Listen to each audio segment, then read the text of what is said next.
Welcome back to Miami. Hey, we promised to keep you updated on a tight matchup between Venezuela and Italy in Pool D in Jalisco, Mexico. If you want to watch, if we pulled you away from that, that game is available on MLB.com and on MLB TV. Right now, Venezuela leads Italy 8-7.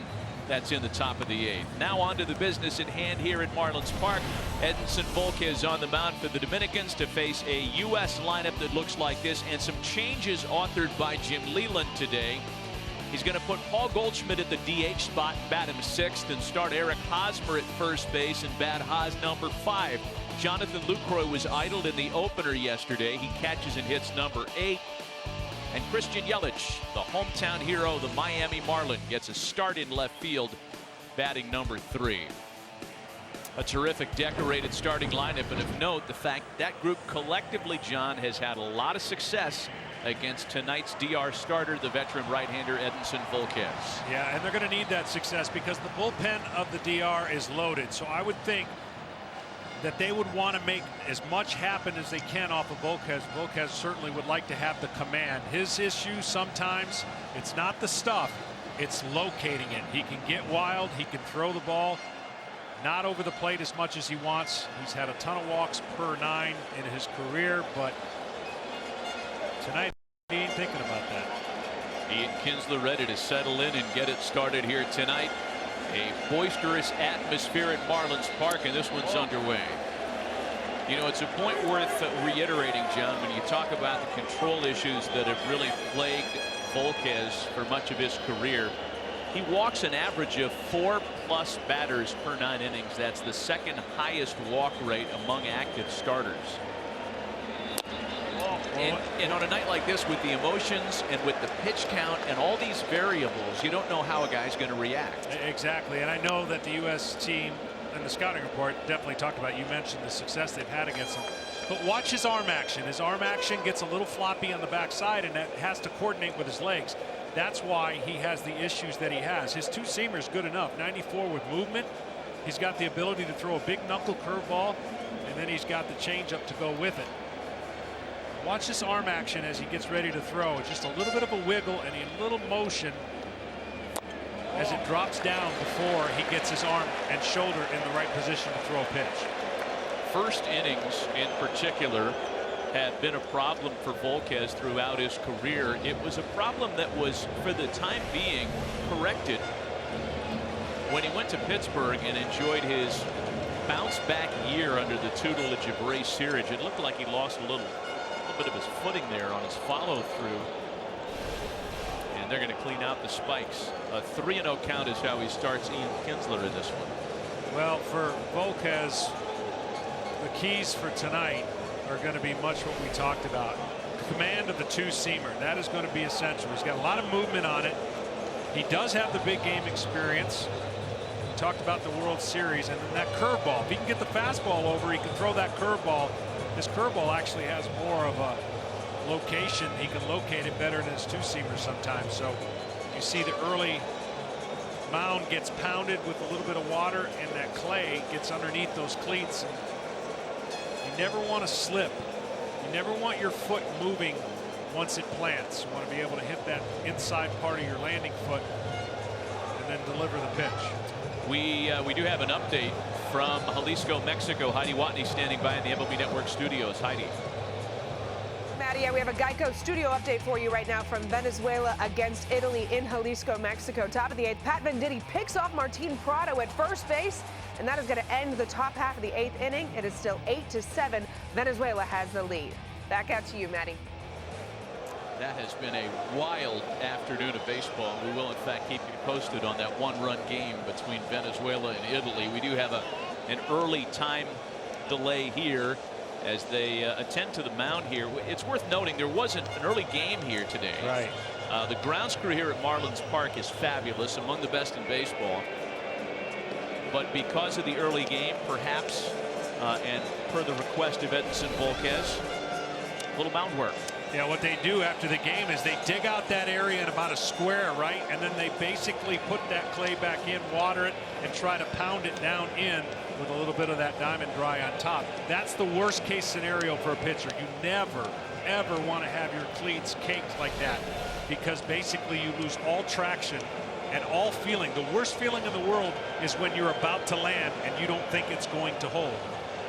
He'll get a couple warm-up pitches just to make sure that he lands in that spot. So with all the pitchers that took them out earlier in the game, that's the area of concern for Volquez right now. Pitching coach Bill Castro on your right, the former Milwaukee Brewer and longtime Milwaukee Brewer coach, who is a part of Tony Peña's staff once again in this World Baseball Classic. Same brain trust that won it all with an 8-0 run in 2013, and now the mound appears to be of Volquez's liking. See how soft he went with that first. You just want to make sure first before you go down hard.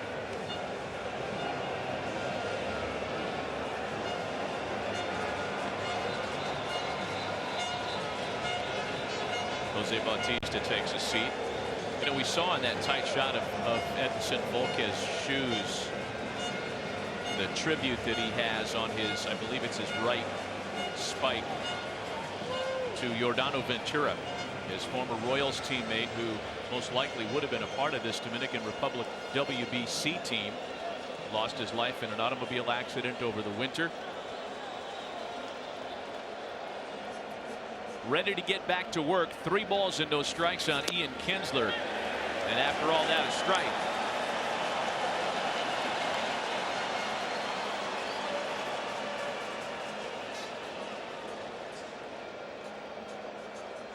Kinsler 2 for 5 yesterday in the Americans' win over Colombia. Sawed him off, and a ground ball for Jose Reyes. Volquez comes back off a 3-0 count to get his first out of the night. Well, defensively, again, this team's loaded. What can you say? They can cover the positions. Bautista probably not as good of an outfielder defensively, but Marte picks up for it. Cruz, the corner outfielders, basically known for their bat, but then the infield, it gets pretty tough. Machado, Reyes, Cano, Santana at first, and Castillo behind the plate. 1 gone for last night's American hero, Adam Jones. 2 for 5 with 2 runs batted in, including the game winner, the walk-off RBI single in the last of the 10th. Visited with Jim Leland before the game today, and his nerves were still on edge over what could have been if the U.S. failed to win last night. They would have really been behind the 8 ball tonight against the heavy favorites, the Dominicans. 0-2. Jimmy told us before the game today, boy, I was glad I pumped up Adam Jones to you guys before the game, so it didn't sound like I was front running today, but Jim Leland is a very big Adam Jones fan.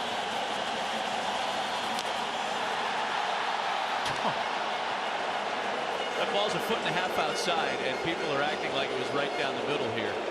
Has anybody sat down yet? Not the Dominican fans. No, the 2 guys with the John 3:16 wigs have sat down. That's it.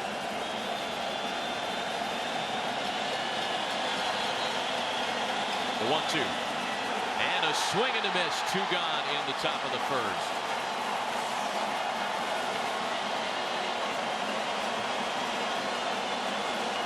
Volquez went with the changeup right there instead of the curveball early on. He's had the fastball and then follows it with that changeup.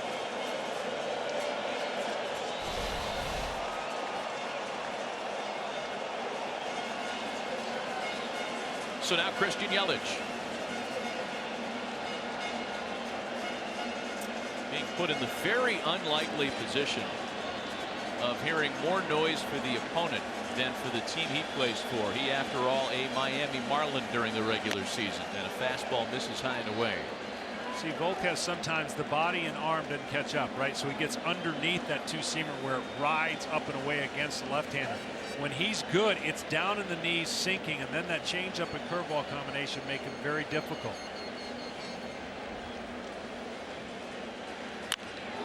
Yelich hammers a 1-0 pitch into the right field corner. Christian Yelich, who doubled as a pinch hitter yesterday, has his 2nd double of the tournament in only 3 plate appearances. broken flat-out hit.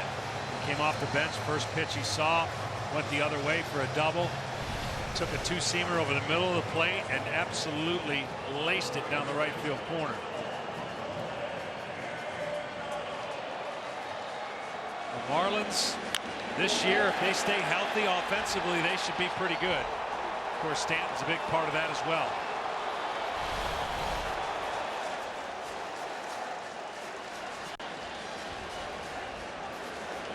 Here's Nolan Arenado now, the three-time All-Star and Major League Baseball's RBI leader over the last 2 seasons. He was held hitless last night. Fastball misses high.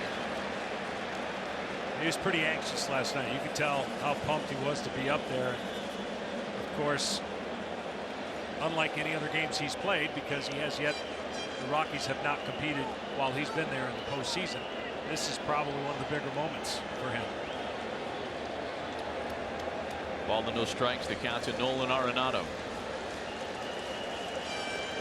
Yelich in scoring position with 2 gone. Popped him up. Castillo yields to Santana. Nothing comes of the 2-out double, and we are officially underway at Marlins Park in a very rowdy atmosphere, folks. It's going to be a lot of fun. Scoreless early.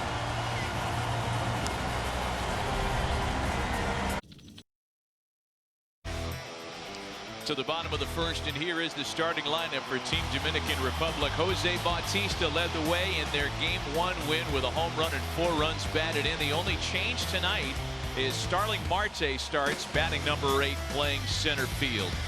Absolutely loaded with all-star appearances, 29 of them all told. On the mound for Team USA with a tall order is 25-year-old Toronto Blue Jays right-hander Marcus Stroman. Yes, he came back from a knee injury and pitched a couple big games, as we talked about. Sinker at 94, slider at 83, cutter at 87, curveball at 81, and a changeup. Got enough fingers. Jose Reyes, Manny Machado, and Robinson Cano for the star-studded Dominicans in the last of the first. Reyes 3 for 5 with a double and a stolen base on Thursday.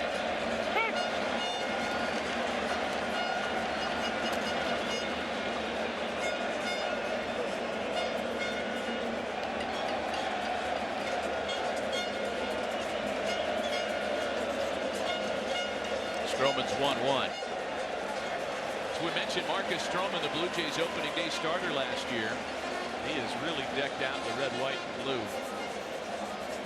Guy with a recording career, big personality.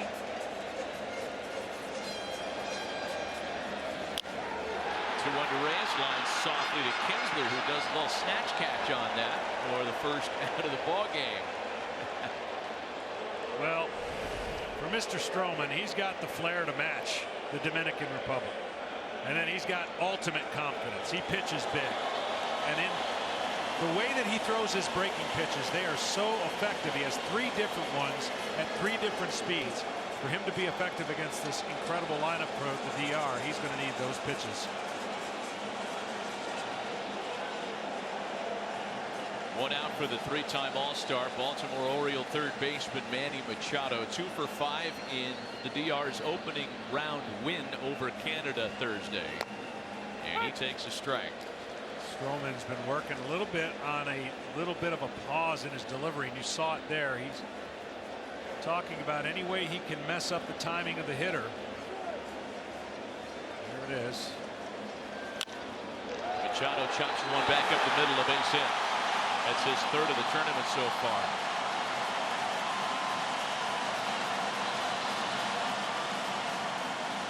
Well, defensively for the U.S. team, the outfield's pretty good with Yelich, Jones, and Stanton. Arenado at 3rd, Crawford, Kinsler, and Hosmer, with Jonathan Lucroy behind the plate.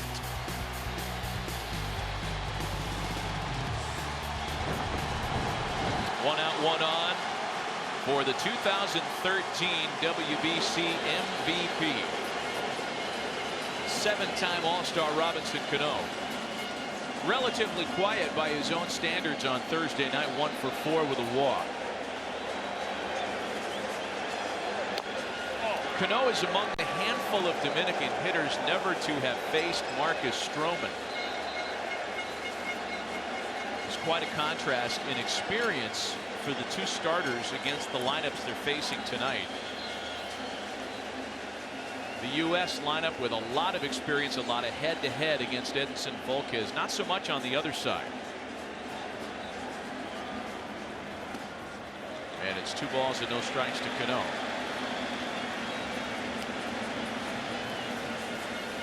Cano never in anything that he does looks like he's in a hurry. He rarely is off balance at home plate. You make him look sick once, it's hard to do that twice. Defensively, he's as cool as they come in the field. It's almost as if the game is a little bit slow for him and fast for everybody else.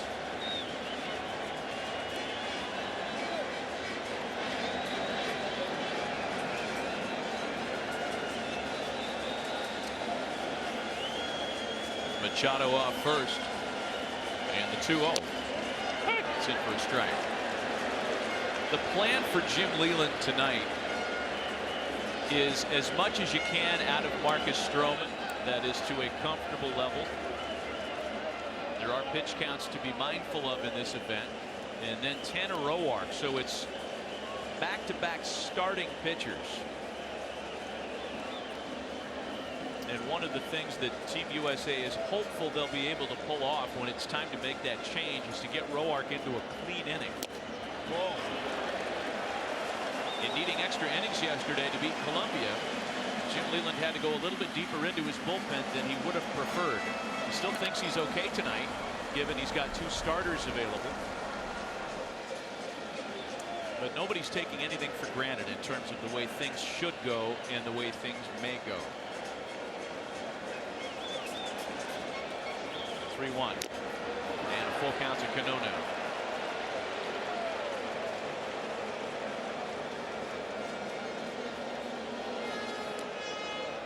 I would think they would send Machado here with the bat control that Cano has. Jose Bautista next. There he goes, the 3-2 home to Cano. Put in play for Crawford, who had to change directions to get the out on that ball, and there are 2 gone with a runner at second.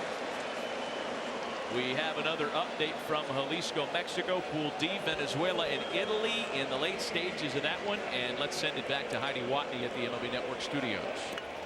Yes, Matt, we have a Geico update for you. Bottom of the 8th, John Andrioli, a base hit to right center field off Francisco Rodriguez. That's going to score Drew Butera, and we are all knotted up at 8 in Jalisco, Mexico. Headed to the 9th inning out there. It is a tie ball game, Matt, an exciting one down in Mexico. Man, I'm telling you, the Italians, after scoring 5 in the bottom of the 9th inning to upend Mexico to open that round, just don't seem to ever want to go away. We will keep you posted on that one for sure. Here's Jose Bautista now. A Toronto-themed matchup as 2 Blue Jay teammates square off here with a runner in scoring position and 2 gone. Serious bragging rights during the year based on the way this tournament goes for these 2 guys.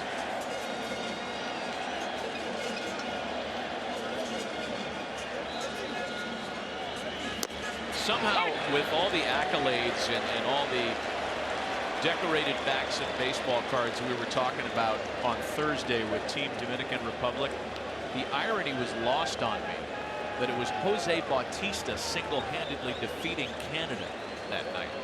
I mean, he's a hero north of the border. He is one of Canada's sports icons. And he did it to the country that he earns his money in with a huge performance on Thursday night. A 3-run home run, an RBI single. Ball and 2 strikes to him here. Machado at second and 2 gone.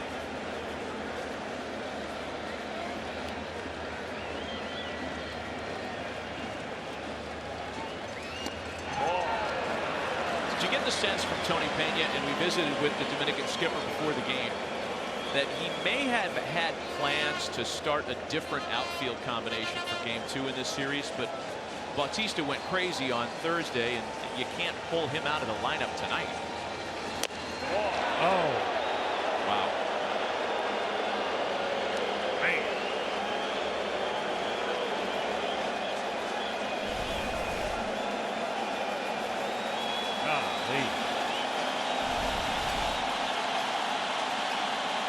Here we go. Foul pitch.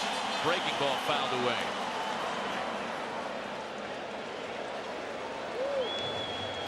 You know, the word that came out of the first game in this doubleheader, this day-night doubleheader affair today between Canada and Colombia, was that the strike zone was very rigid.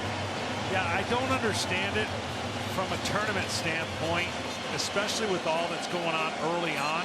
These guys are not in mid-season form. I would think the last thing you'd want is to see a ton of pitches and a ton of pitchers.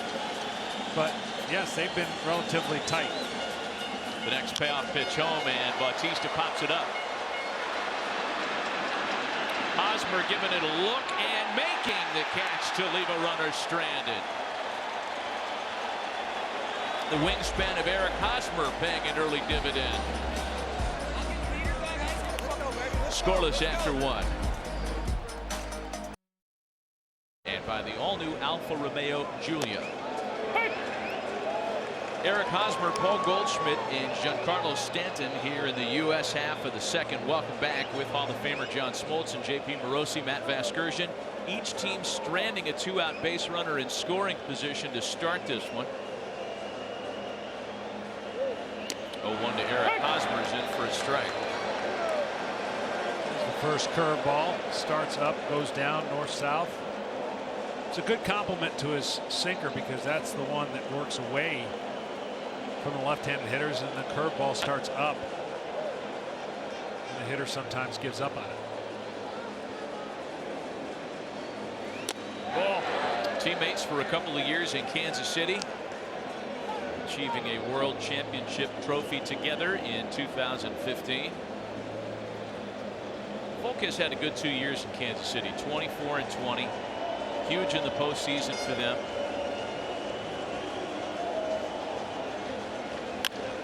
Hosmer with a knockback up the middle.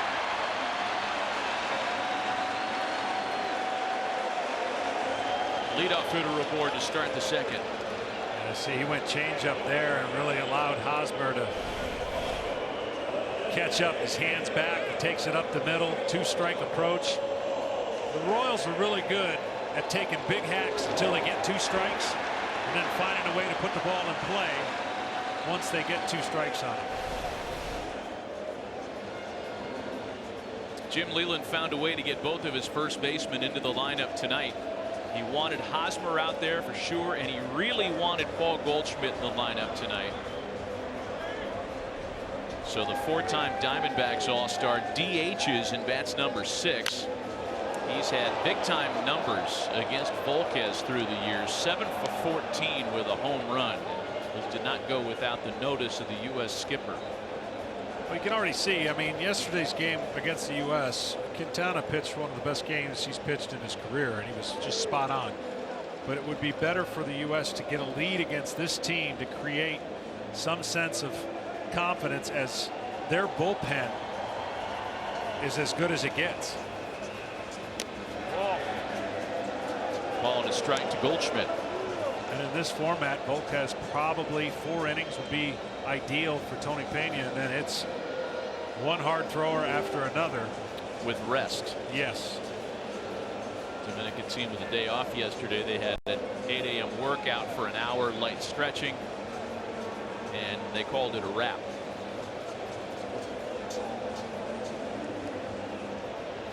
Oh. 2-1. And I'm sure, probably shouldn't say this because I don't know, but being the previous champs, it's the best formula is to have a day and then a day off and then play 2, unlike what U.S. had to do. They didn't play the first day and they got 3 in a row, so both them. 2 balls and a strike to Paul Goldschmidt. Giancarlo Stanton waiting on deck. We're going to send you back to Heidi in just a moment for another update between Italy and Venezuela.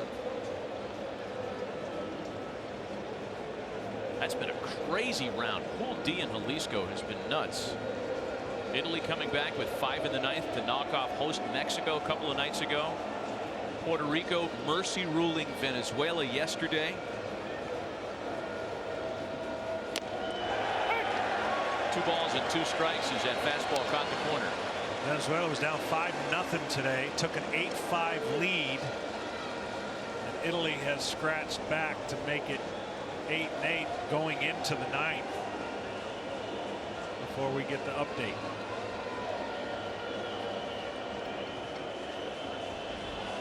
There's Stanton waiting on deck. One of the Marlins' hometown heroes playing in his home yard this week. The 2-2 from Volquez is swung out and missed. Second strikeout for him tonight, one away, and let's get it over to Heidi for an update. Heidi Watney at our MLB Network studios. Yeah, Matt, we have more action for you in this Geico update. Top of the ninth, Brunetto Doors on second, but it's Salvador Perez who sends it over the wall. A 2-run home run off Pat Venditti gives Venezuela a 10-8 lead in the top of the ninth inning. Let's get you back out to Matt and John. Something tells me that won't be the last time we hear from Heidi with an update from that game. Puerto Rico and Italy with wins.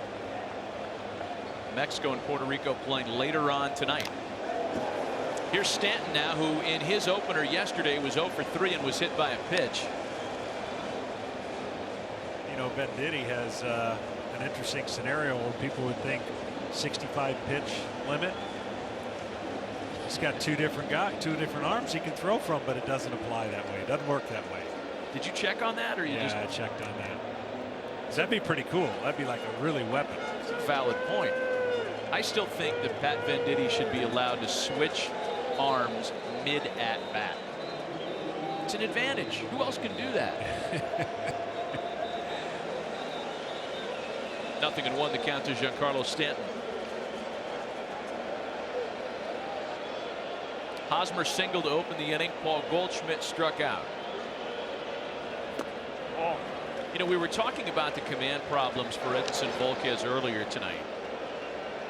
In the first 9 years of his career, he walked 3 or more batters in almost 65% of his starts. That number's come down of late. Since then, he's walked 3 or more batters in just over 40% of his starts. Perhaps still too many, according to some, but a marked improvement from where he was. The big turnaround for him came with his 1-year stint in Pittsburgh. 1 year with Clint Hurdle and Ray Searage. Then he signed a 2-year deal to go to Kansas City. That netted him another 2-year deal to sign with the Marlins, as he did this offseason. And a pitcher who was once thought to be on the decline is now considered among the more reliable in the game. And all this at the age of 33. Stanton with a ground ball to third. Machado to Cano, the double play.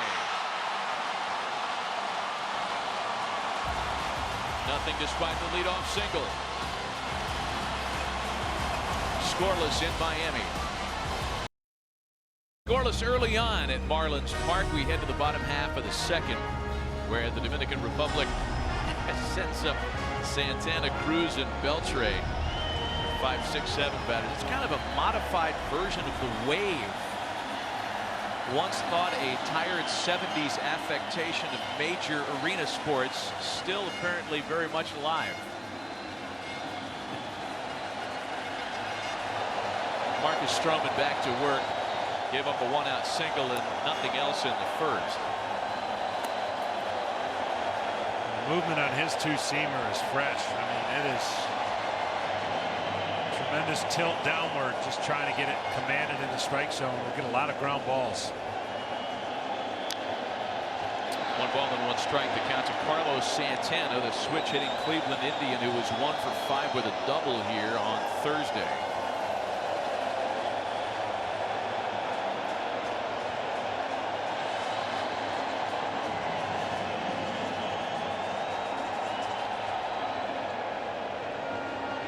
U.S. plays him in a shift, overloading the right side. And it's a ball and 2 strikes. I'm going to say that Arenado has never been that far away from third base before. I think it's probably a good bet.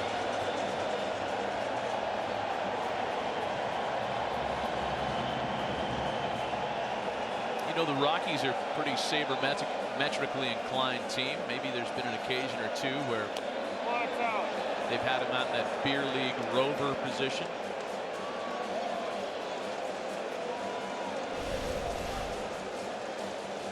Another pretty good pitch. Man, he is throwing some really good close pitches. 2-2. You know, I'll further your thoughts on the strike zone. I mean, with the pitch counts being as rigid as they are, especially early on here, I think it's really counterproductive to call that soup can sized strike.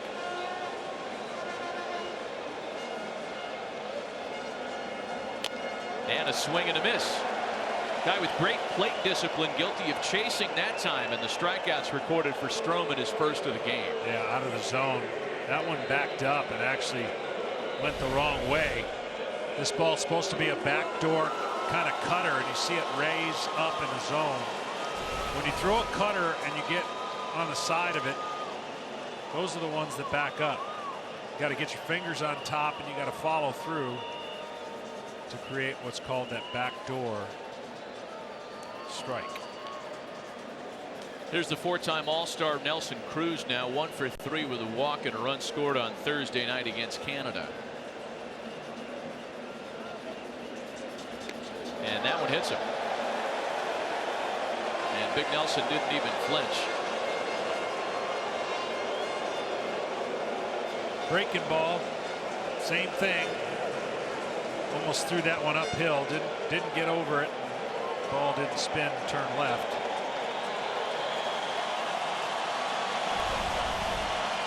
Trying to sweep this breaking ball and see how it comes out of his hand way too soon. Hitters don't like to get hit, but that's the easier version of it than a 94-mile-an-hour sinker in that area.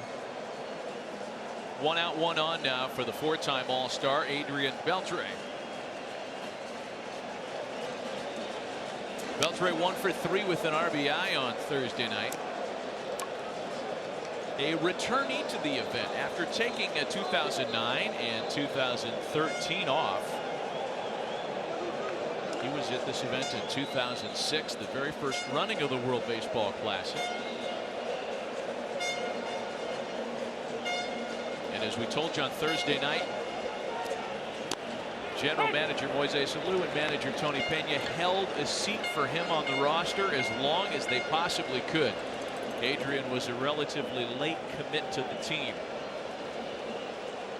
but he was #1 on the wish list this year.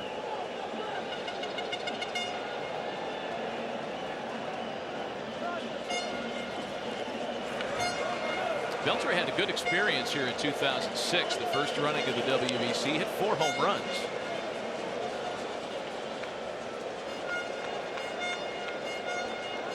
Ball and 2 strikes to him here with 1 out, 1 on. Well, I'm sure the Rangers are glad that he's healthy and playing.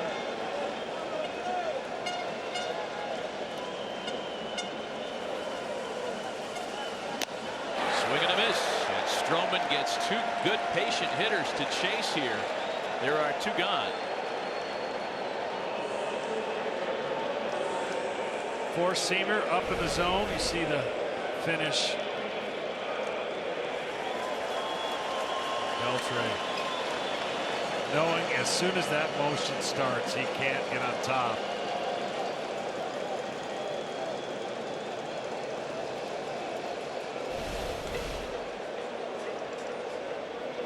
So 2 gone with Cruz still at first, and that'll bring up the outstanding Pittsburgh Pirates Starling Marte. He picks on the first pitch. Arenado's got it. And nothing comes of the base runner here in the second. 2 scoreless innings have opened the night in Miami.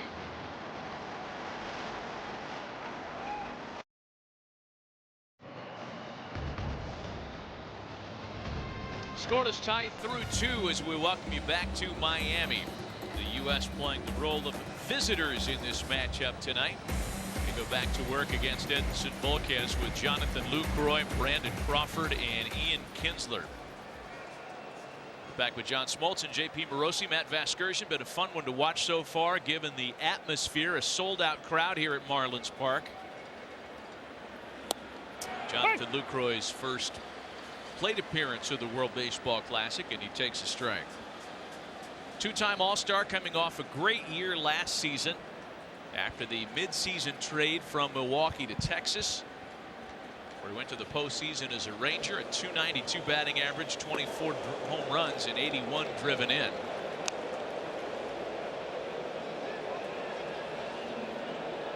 Made this point earlier, but he is one of a number of U.S. hitters to have enjoyed good success against Edinson Volquez over the years. 10 for 30 lifetime. He's seen plenty of them.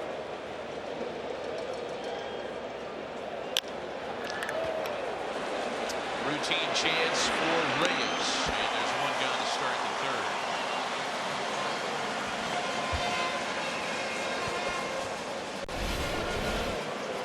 Sunday's schedule is a busy one. Japan and the Netherlands in the second round. That begins at 6 a.m. Dominican Republic takes on Colombia here in the first of our doubleheader. Italy and Puerto Rico out in Jalisco, Mexico. Canada plays the U.S. in the nightcap tomorrow. And then it's Mexico and Venezuela rounding out the night. Man, it is a busy day tomorrow. So Lucroy retired, and now it's Brandon Crawford. Crawford 1 for 3 yesterday with a run scored. Played outstanding defense yesterday. Made a handful of great plays. One in particular that caught the attention of everybody. We talked to Jim Leland about his shortstop before the game today. And when a salty old codger like Jimmy says you're a ball player, it is the highest of compliments.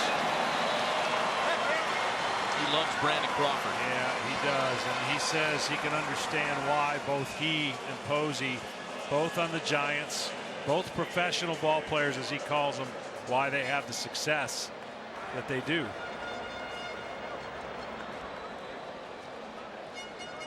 Yeah, I didn't want to open up any wounds with the skipper as Ian Kinsler digs in, but he got a good up-close look at Brandon Crawford in 2014, or 2012, that is. Yeah. In the Giants World Series blanking, really a dominant run over the Tigers in the Fall Classic that year.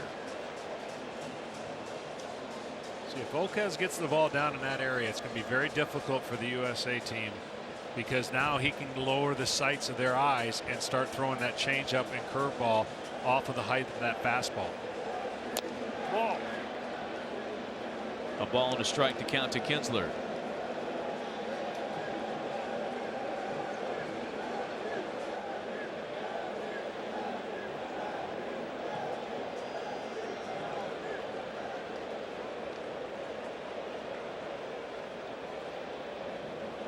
Two gone, bases empty here, top of the third.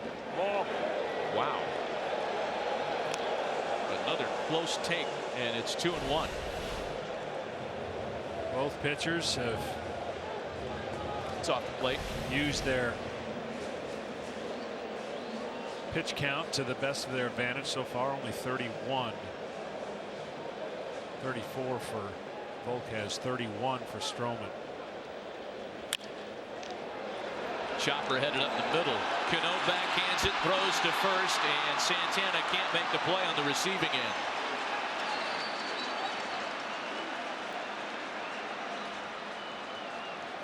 Boy, you would not believe what's happening in Jalisco, Mexico, between Venezuela and Italy. Heidi Watney standing by with another update back at the MLB Network studios.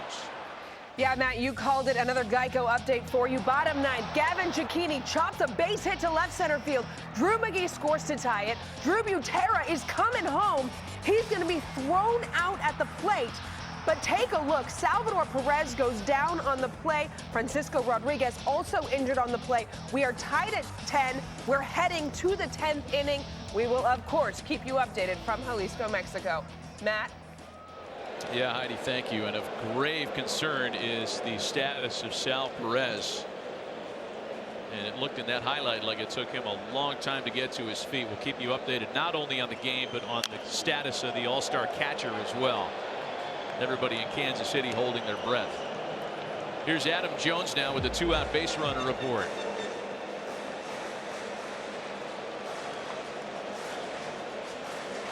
Sure, Adam Jones would like to center one of those hard hit balls he had yesterday. Try to find a gap and let Kinsler go all the way from first to home.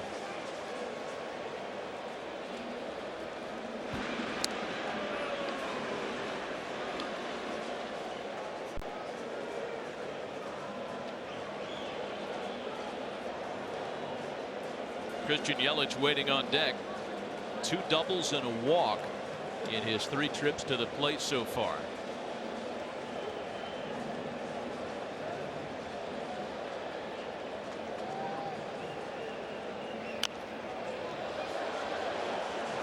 Adam Jones was the hero a night ago. Had an RBI single early in the game, and then on an 0-2 count against Guillermo Moscoso, the game winner in the last of the 10th. Some nervous moments last night because Colombia matched the U.S. step for step until Adam Jones stepped up.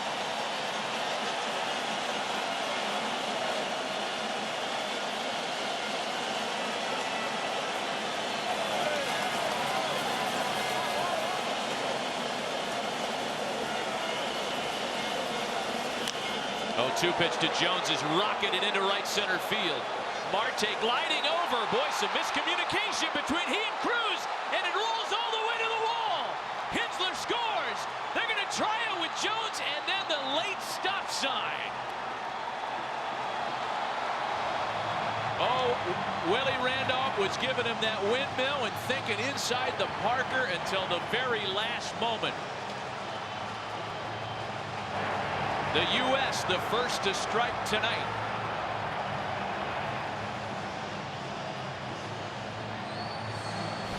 Well, he did get a gapper right here. Probably should have been caught, but still hit in a spot where the 2 outfielders come together.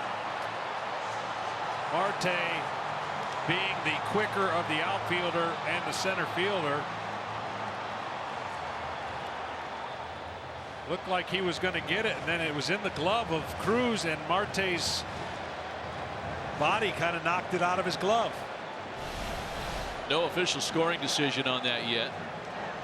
It translates into a run with 2 away and a runner at third for Christian Yelich, who early on has been the Americans' best plate presence.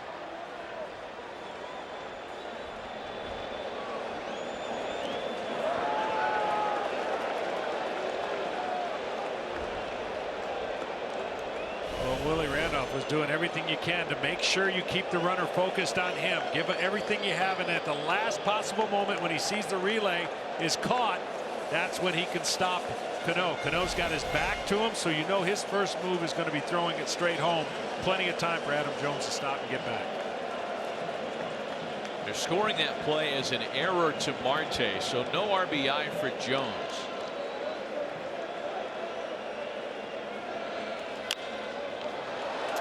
Yelich with a flare the other way. That's trouble. That drops in for an RBI knock. Another 2-base hit for Christian Yelich. This one drives in a run. 2-0 USA.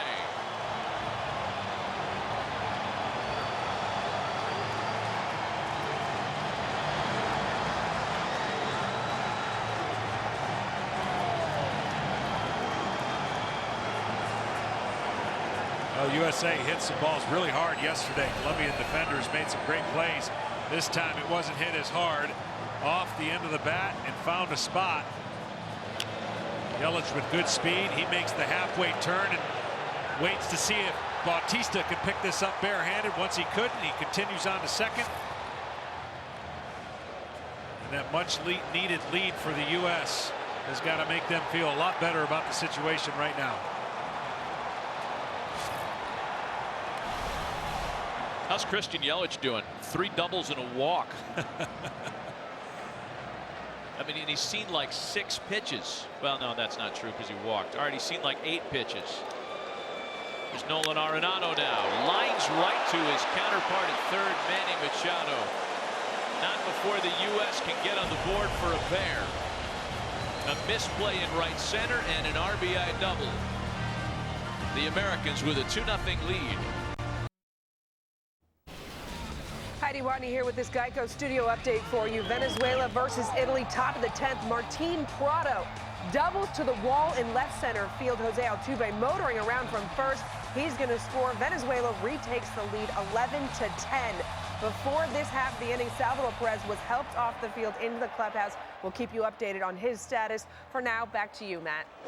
All right, Heidi, thanks. Compelling stuff happening in Pool D in Jalisco. I mean, you need to look at these highlights for 30 seconds to know that this is not being treated as an exhibition tournament anywhere in the world. Wellington Castillo leads things off for the Dominicans, trailing for the first time in this WBC after Team USA puts up a pair in the top of the third. It's Castillo, then the top of the order, Reyes and Machado, against Blue Jays right-hander Marcus Stroman, who get a ground ball out to start the last of the third. Well, StatCast powered by Amazon Web Services is going to talk about the catch probability on this ball. And as we told you, it looked like it was caught and then knocked out. So 89% that ball's going to be caught. The Dominican were wishing that that was 100% because that led to really 2 runs that didn't need to cross the plate. The DR pretty good on the defensive side, but Marte going to play center this year for the Pirates. We had little pop-up videos going there. Did you see that? I did not. Yeah, it was like I was watching Men at Work video on MTV2. That's great. The definition of catch probability. Ball and no strikes to Jose Reyes, making 1-1. There it is. Ah. I was so focused on what I was doing, I missed it. I get it. 1-1 to Reyes. Slapped over the mound. Kinsler knows he's got to hurry. Throws off line.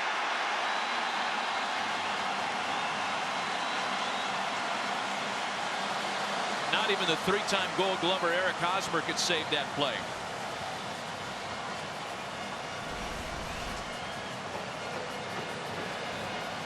Oh, he got him. What are we doing here?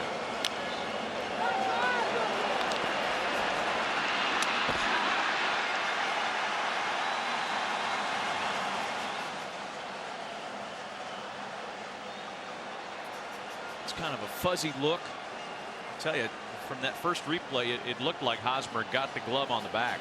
Yeah, Sure did. Right there. He's out. Shame.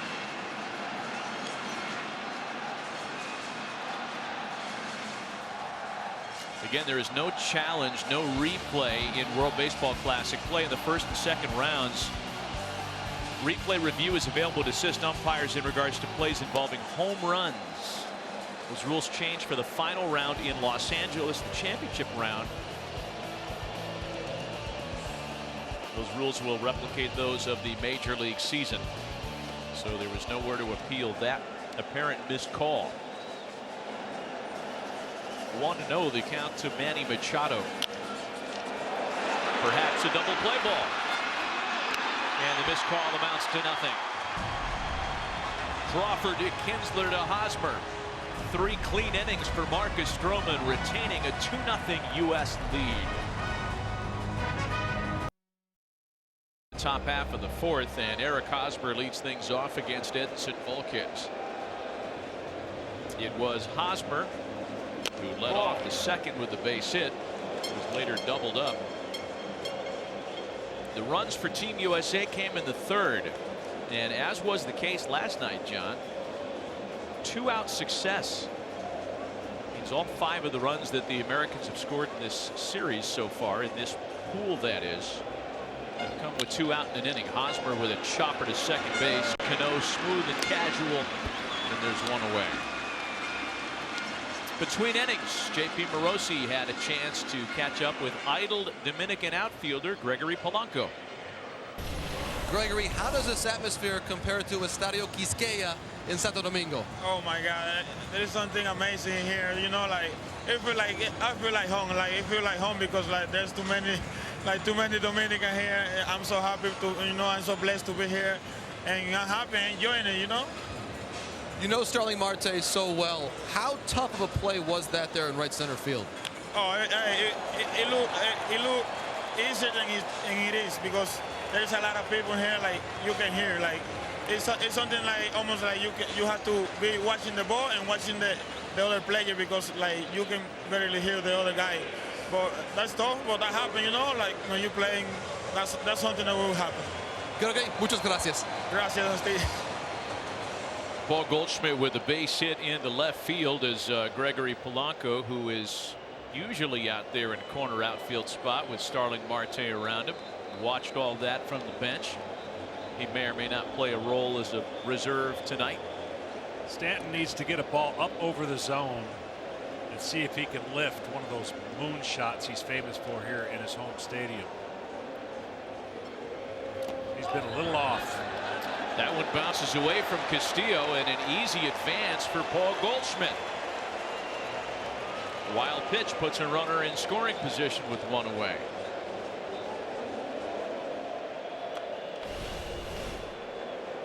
Trying to get the ball in. The ball goes down off the plate.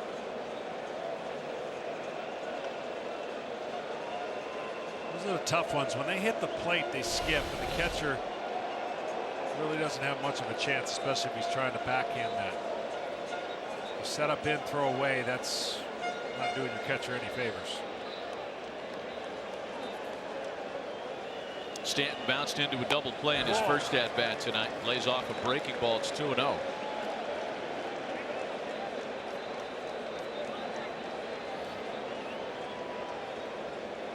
Volquez at 46 pitches. Again, the hard cap is 65.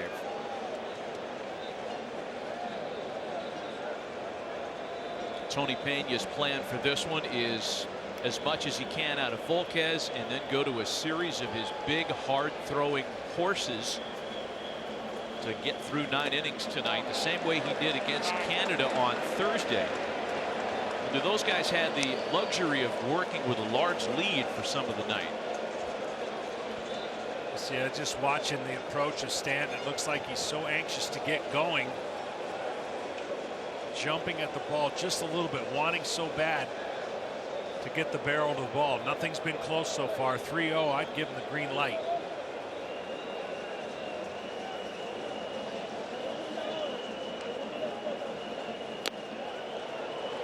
He takes ball 4. 4-pitch walk issued here in the 4th. Runners at first and second now with one away.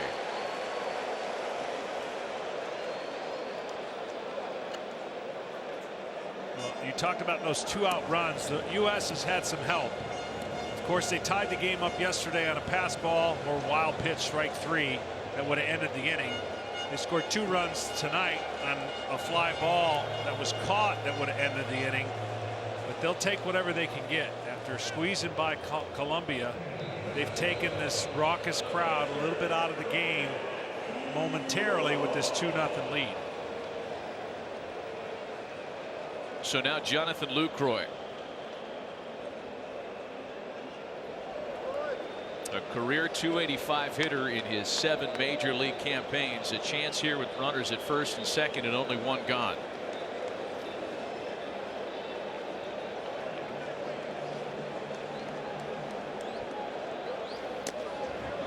Takes strike 1. Lucroy again 10 for 30 in career meetings against Edinson Volquez. They're not scheduled to face one another quite as often this year, with Volquez as a Marlin and Lucroy as a Ranger. By the way, that deal for Lucroy extends only through this season. He'll be on the market at the end of 2017 with a highly coveted skill set.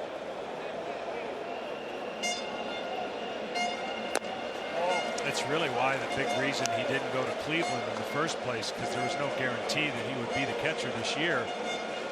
Where in Texas he will be the catcher and he could determine his home fate after he becomes a free agent. Yeah, that's an important thing to remind folks of. A lot of Clevelanders were kind of snubbed when he said no to that deal.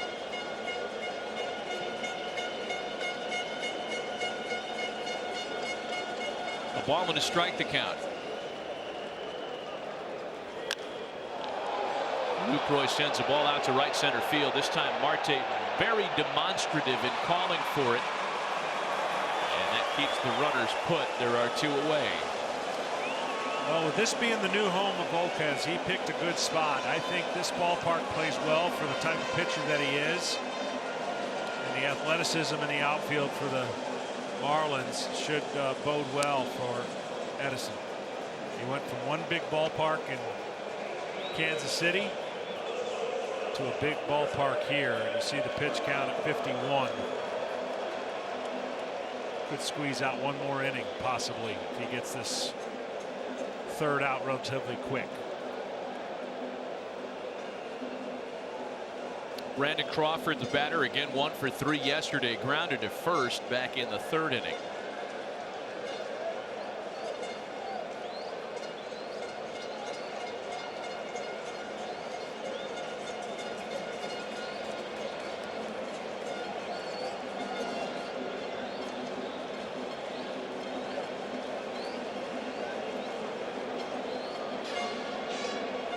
Crawford taking a little time to dig in, and he's ready to go. Coming off a season in San Francisco in which he posted career highs in batting average, on base, and triples. And that one rocketed into right center to get down in front of Marte and score a 3rd run of the ball game. Brandon Crawford wasting no time.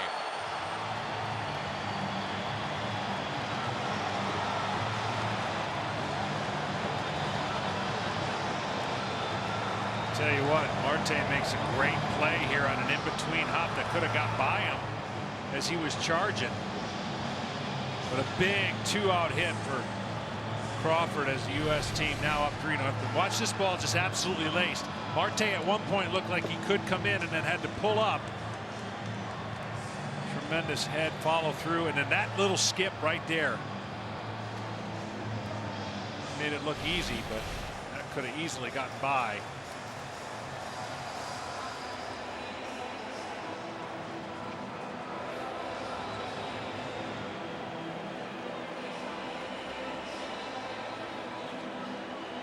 Tony Pena out conferencing with his infield. Ian Kinsler, the top of the order, is scheduled. He's got huge career numbers against Volquez. We'll see if that plays into the rationale here. Yeah, they're going to go to the pen. That's going to be all for the DR starter tonight.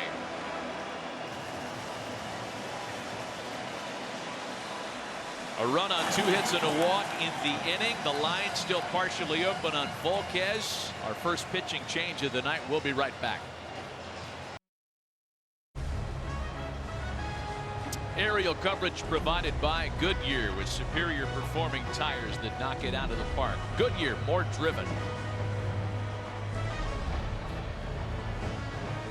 Well, the U.S. continuing a theme so far here in Miami of having a lot of success with 2 outs in an inning. They get to Volquez for 2 2-out runs in the 3rd, a 2-out run here in the 4th, and that one knocks him out of the ball game. After 52 pitches, he gives way to the split-fingered fastball specialist, 27-year-old right-hander Hector Neris, who really had a huge year last year in Philadelphia. 102 strikeouts in relief, the 2nd most in franchise history by a Phillies reliever. He's been called the happiest man in baseball by teammates. He'd be a lot happier if he could get out of this jam. He's got Ian Kinsler with a run in and runners at the corners. Yeah, saw the split finger right there. It doesn't matter if you're right-handed or left-handed. He does like that split finger, and when it's down in his zone, of course, it's great. Gets underneath it, it flattens out. He's got a good fastball, but he primarily will go fastball splitter to get himself out of trouble. Phillies know they have a good one here. A potential closer in the not too distant future. Another good split. It's 0-2 now. Neris, that very rare find, something of a revelation, didn't sign until he was 21 years old. See the 2-out success for Team USA that we talked about earlier.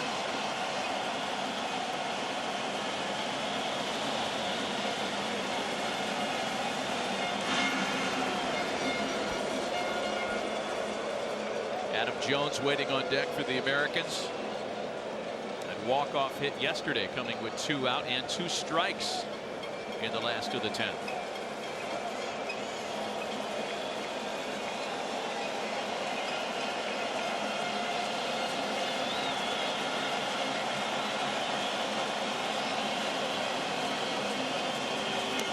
And a swing and a miss. Neris makes quick work of Kinsler. The U.S. does get another run. A run on a pair of hits. There were 2 runners left. A 3-0 lead for the Americans through 3.5 as we send it back to Heidi Watney at the MLB Network studios for an update. Time now for a Geico studio update. Venezuela and Italy, bottom of the 9th. Italy down by 1. Gavin Cecchini singles to left center field. 1 run scores to tie the game. Drew Butera trying to score as well. He would be out at the plate, but check out Salvador Perez. He goes down with an injury, clearly in pain there. The game is tied. It would head to extras. Perez helped off the field, as you can see. In the 10th, Martin Prado smacks one into the gap. Jose Altuve comes around to score all the way from first. Prado scores the go-ahead run. Venezuela wins 11-10, but Salvador Perez could not put any weight on that leg as he was helped off the field. This has been a Geico studio update. Yeah, next time you should read that. Yeah, I'll read that for you. And you should be honest about what you think of the show, too. Don't read the card. Just give America an honest 12 seconds of what you think of us. Our producer will love that. I'm waiting for that. Robinson Cano leads things off for the DR in the last of the 4th inning. 3-0 Americans as Cano rolls over. A ground ball chance for his opposite number. Kinsler gets him. There's 1 away. It's a decorated team. It's a decorated coaching staff on both sides, particularly on the American side, where John Paul Morosi between innings had a chance to visit with U.S. third base coach Willie Randolph. All right, Willie, you're wearing a very special number in the history of our country. What can you share about your conversations with the Robinson family about wearing number 42? Well, when they sent out the memo for the numbers, I knew number 30 was David Robinson had that. So looking down the line, I saw 42, and I thought, what better way to honor Jackie on the world stage, World Baseball Classic, the West number. Got in touch with Sharon Robinson. She said she loved it. It'd be great. So I'm proud, man. It just feels good on me, and I just want to be able to represent. That's just awesome, man. It's a wonderful story, Willie. And of course, in your career, 6 All-Star appearances, 6 World Series championships. But how special is this? I'm having a blast, JB. You know, listen, man, these are the best players in the world. I got the best seat in the house right over there, watching all these outstanding young players. It's really a blessing. I've been blessed my whole career. Good Lord's been good to me, and then again, it's another blessing for me to be able to be on this stage and watch these great young players. Willie, thanks so much. All right, my pleasure.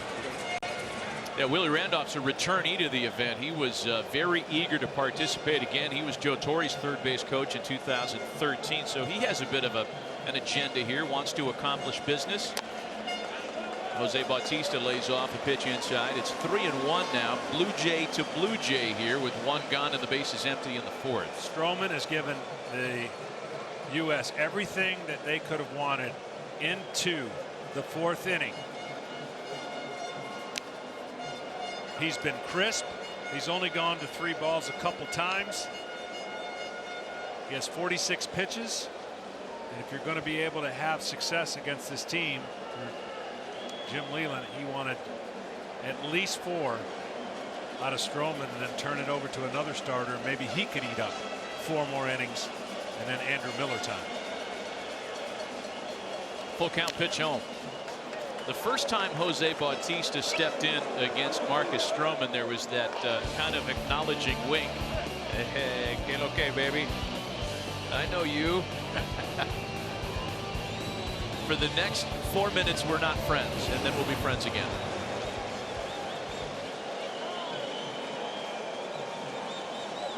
Still 3 balls and 2 strikes. You got him looking.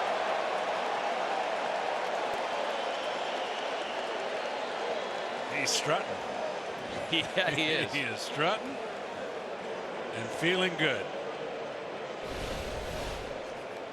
This is that tighter.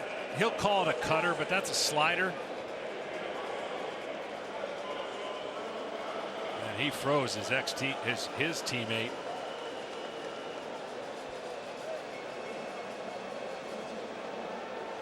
Really impressed with Archer, Stroman, Quintana. Here's Carlos Santana now. He was a strikeout victim back in the second inning. One of the three hung by Stroman tonight.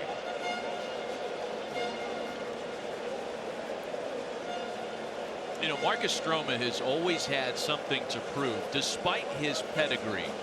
First rounder out of Duke in 2012.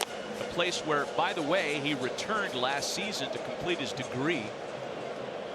But because he's a shorter pitcher, he's always had that label on him, and it happens in professional baseball in the scouting ranks.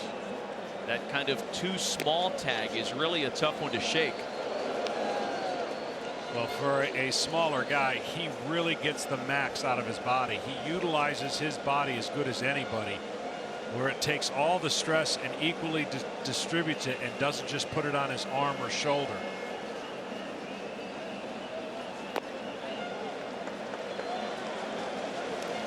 Three balls and a strike.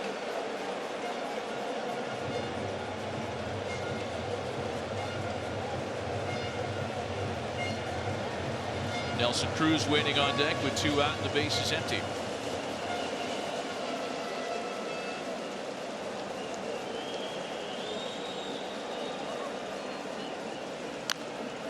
A full count now, 3-2. Bear in mind, this is still the Dominican lineup that punished the Canada pitching staff to the tune of 9 runs on 15 hits 2 nights ago. And Marcus Stroman has single-handedly kept them in check tonight by giving up just a pair of singles. Yeah, he's kept the ball down, mixed up his pitch as well, kept him guessing. Swing and a miss, 4 strikeouts. Marcus Stroman brilliant tonight. Completely shutting down the big hitting Dominican lineup and retaining the 3-0 lead. Well, John Smoltz, you mentioned it earlier that 3 U.S. runs early on in this game have taken a bit of the wind out of the sails of what was a very loud, energetic Dominican crowd here in Miami at the opening pitch. And so far, they've just been sitting on their hands, kind of waiting for something to get excited about. They have, and it's been Stroman who has fed off of that, keeping them sitting down. I mean, this is a very proud team and a proud fan base. They really believe and expect them to beat the USA team coming into this, especially after scoring 9 against Canada and USA struggling offensively yesterday. 2 balls and no strikes. The count to Adam Jones. Jones singled in a run back in the 3rd on a play that was originally scored as an error charged to Starling Marte. That decision was later reversed, and they credited Jones with an RBI single.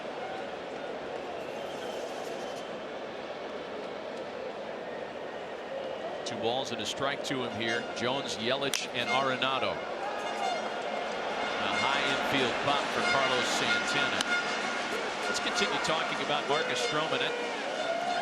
It looked like between innings, like you could have kind of flipped a coin as to whether he was coming back out or not. I know, John, you feel like he's going to give us a 5th inning today. He is. He's going to come back out. I mean, they'd like to not have Roar come in the middle of an inning if possible. You'd like to create a starting, scenario where he warms up and pitches in a clean inning. But just reading the body language and reading maybe a few lips, I think he's going out there for one more inning. There's Yelich now. Bounces one up the middle. Reyes was in the perfect spot for him for a quick out number 2.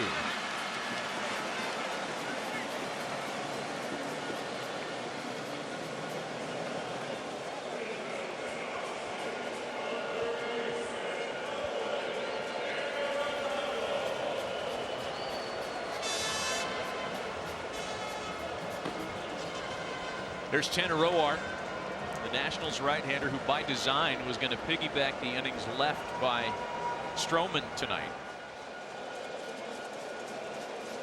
Here's Nolan Arenado. And what a challenge for Jim Leland. I mean, everybody just assumes that it's push button managing when you write down a lineup card made up of all-stars. But with all the constraints that Jimmy has to deal with, given the innings restrictions, that the league format dictates, and then the additional pressures put on him by all the clubs whose players are here tonight. Well, I can tell you this. He wins tonight and he can empty his bench tomorrow, right? I mean, give guys a chance to play tomorrow who haven't played so far. Maybe Josh Harrison plays third base tomorrow. Yeah. Or Daniel Murphy plays second. He'll get those guys some reps. Feeling a lot better about knowing he's advancing to San Diego. But as he said, and as Tony Pena has said, everybody who has put on the uniform says, whatever you need me to do, I will do, because we want to win.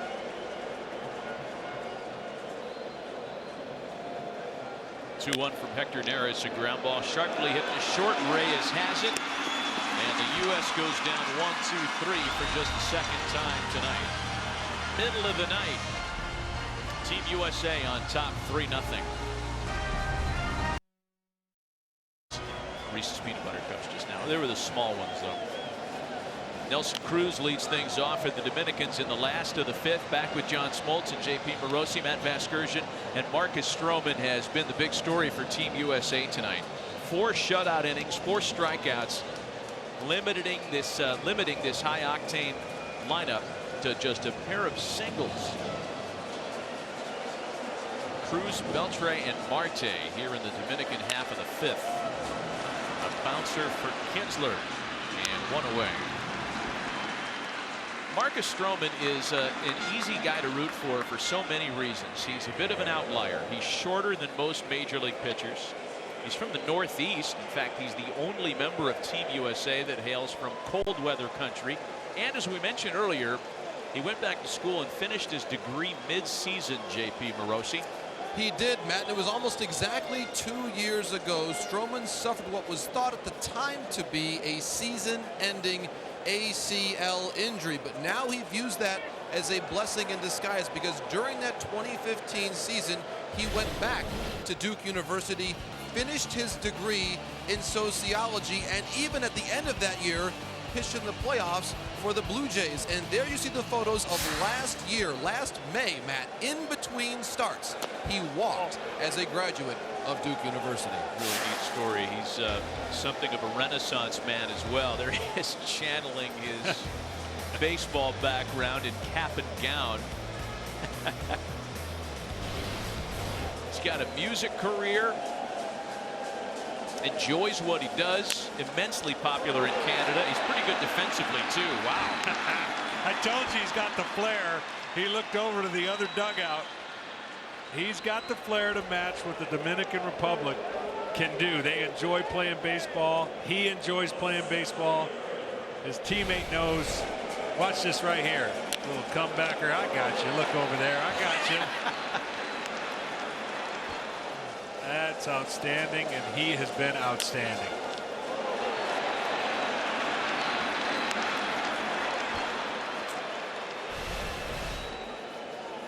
Two gone now for Starling Marte. Yeah, JP, I want to bring you back in on Marte, or rather on Stroman. The fact that he's from cold weather country is a rarity on this roster too. Well, yes, Matt, and actually his mother, Adlin, is of Puerto Rican descent. So you mentioned he has Latin American heritage too. And Marcus shared with me earlier this week, he said, yes, I can channel that same feeling there against the Dominican Republic in Miami. He has been terrific tonight. 2 balls and no strikes, the count to Marte. So I'm assuming his music career and my music career are totally different, opposite spectrums. Like, I would say it's a safe assumption that he's not trying to corner the market on Polish polka via the accordion. The accordion. Yeah.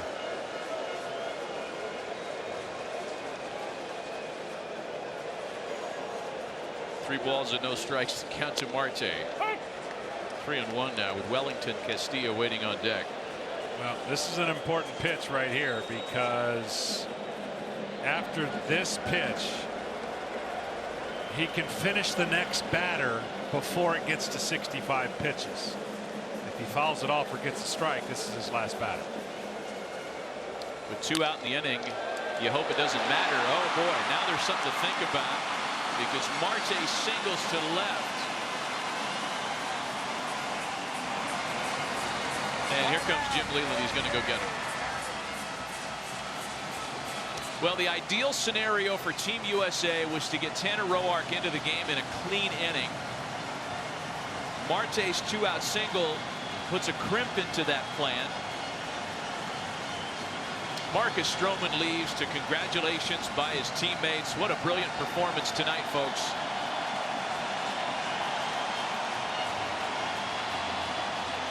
A standing ovation for the Toronto Blue Jays ace as he leaves Team USA with a 3-0 lead. 2-out runner aboard. First American move to the bullpen, and we'll be right back. Well, as good as Chris Archer was yesterday, and he was really good, Marcus Stroman went deeper tonight. 4 2/3, scattered 3 singles, struck out 4, didn't walk anybody. Only 2 balls hit out of the infield on his watch, and he turns it over to Tanner Roark, who in making 34 appearances last year for the Nationals made only 1 out of the bullpen. He is used to relieving, however. 2015 made about half of his appearances out of the pen. He'll try to stay in control here and not only get Wellington Castillo, but give Jim Leland some additional length toward the 9th inning. Yeah, he's been so good for the Nationals. You saw the numbers on last year. He's got a good 89-mile-an-hour plus sinker. You saw it right there. And good delivery. 91 on up and a 4-seamer and a 74-mile-an-hour curveball. 2 balls and no strikes. The count to Wellington Castillo, who grounded out in his first and only appearance against Stroman tonight. So basically 4-pitch pitcher, slider, curveball, changeup, sinker. Coming into the game out of the stretch.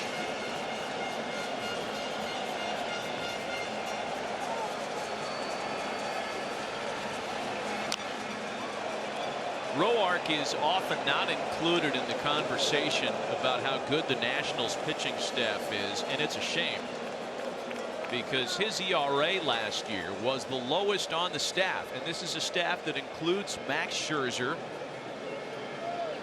This is a staff that includes Steven Strasburg, but it was Roark who finished with the best ERA on the staff, 2.83.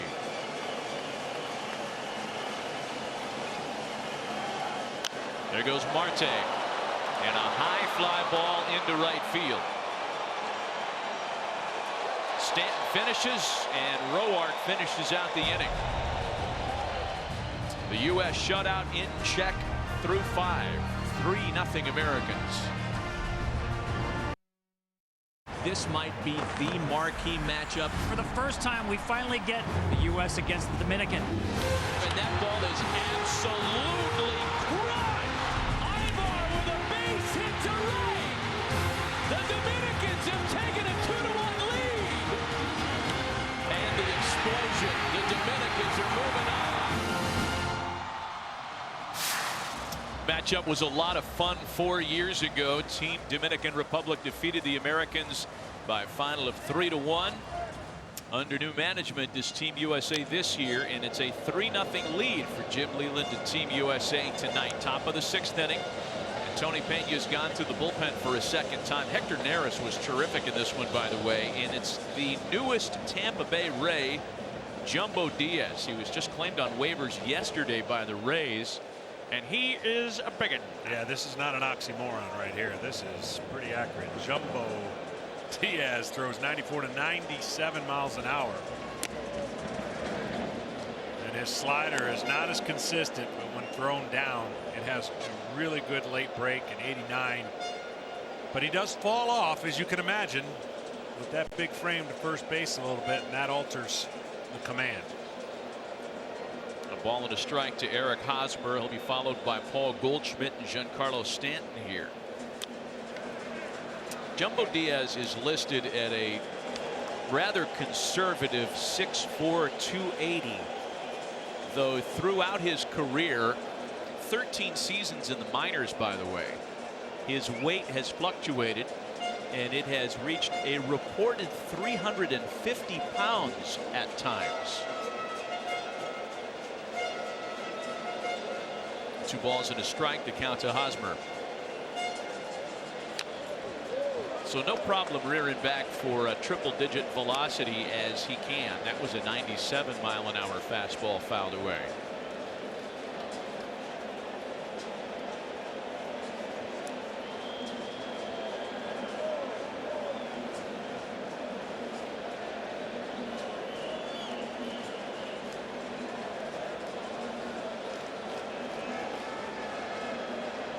Two balls and 2 strikes to Hosmer, who has a single on his line tonight. Yeah. Possible cross up that time on a fastball. Full count. Well, he definitely makes the offensive line on the all baseball football team. Yeah. He is definitely protecting the quarterback. Yeah, they've been taller, but I don't know that I can remember one larger.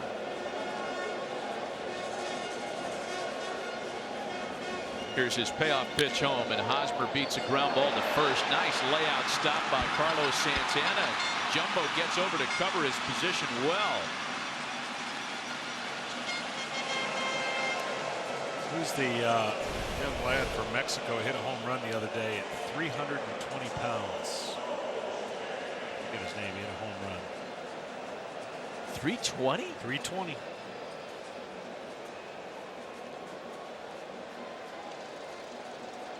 Look at him, he's nimble. You get out in front of you running the option. 1 gone for him now for Paul Goldschmidt. We have the official attendance figure in hand for this one, John. The largest crowd ever to see a baseball game at Marlins Park. 37,446. Just terrific support tonight. I mean, this is a Game 7 atmosphere in October. Goldschmidt takes a strike. He has singled and scored tonight. Well, they're not used. This crowd that is supporting the DR is not used to seeing their bats silenced like this to this point.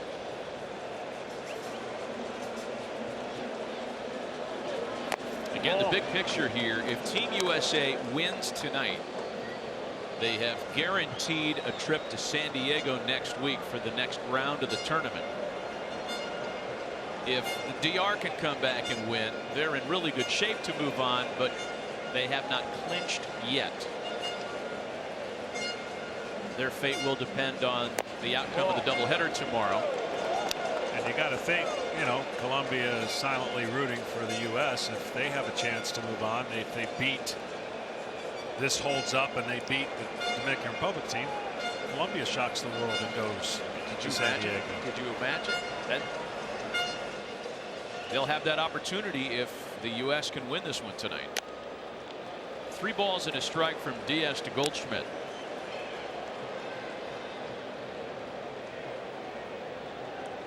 These are 2 large humans squaring off against one another. I'm always reminded of when I see matchups between big guys like this. The current president of the Major League Players Association, Tony Clark, terrific hitter, switch hitter, and a big man at 6'6", 6'7". When he used to square off against Chris Young, who played college basketball the same size.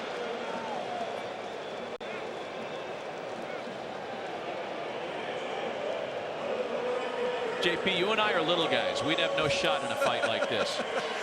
No, Matty. Remember, though, we did that playoff series a couple of years ago between the Royals and the Astros. We had the largest height discrepancy in a postseason encounter ever. Chris Young v. Jose Altuve. Yeah, it almost looked like something was wrong when they faced one another in that situation. Meeting on the mound now as Bill Castro is out, the pitching coach of the Dominican team. Bill Castro is one of the wise old sage veterans on the Dominican team roster. Their pitching coach had a good playing career as a Milwaukee Brewer and a longer career as a coach with the Brewers, and a guy that got by guile and moxie quote unquote a junk baller near the end of his career, if you will. So what better job for a junk baller than to buy a junk yard, which Bill Castro did in Milwaukee. He owned and operated a junkyard. You know, you need a fender for a 62 Cadillac DeVille. This is Giancarlo Stanton, meanwhile, who gaps one into left center field. They're going to try it with Goldschmidt. He'll score 4-0 Americans. Not what Bill Castro had in mind on the next pitch after the visit. Not exactly, but I want to tell you, Paul Goldschmidt, for a first baseman and a big guy, absolutely hit the corners of every base perfectly. First to home easily. Great job by Paul Goldschmidt. And there's a ball that Stanton finally got up in the zone and hammered it. Watch Goldschmidt rounding the bases. He sees it's going to be, and at this point he is hitting them stride, hitting the corner. Easy decision for Willie Randolph. Yeah, Goldschmidt can run. Here's Jonathan Lucroy now. Giancarlo Stanton's first base hit of the World Baseball Classic is an RBI double. Back to Goldschmidt's wheels. He stole 33 bases last year for the Diamondbacks, and that was the first time a first baseman had stolen 30 or more in a season since Jeff Bagwell did it back in 1999.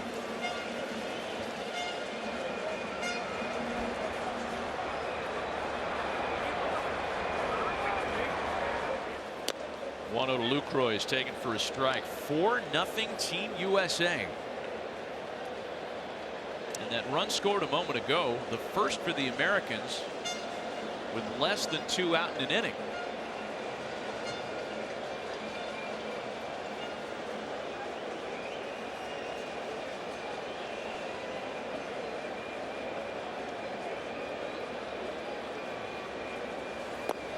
A ball and 2 strikes now to Lucroy. That's the slider I was talking about. If he gets down and starts over the middle of the plate, you got to respect his velocity.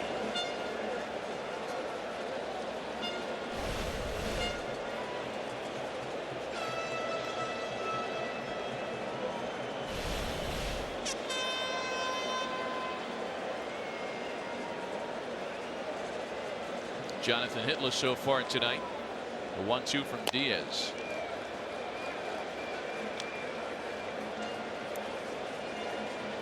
If the U.S. adds on here and the deficit becomes larger for the Dominicans, Tony Pena will be faced with a different set of decisions in preparing for a game tomorrow that's going to mean moving on or not.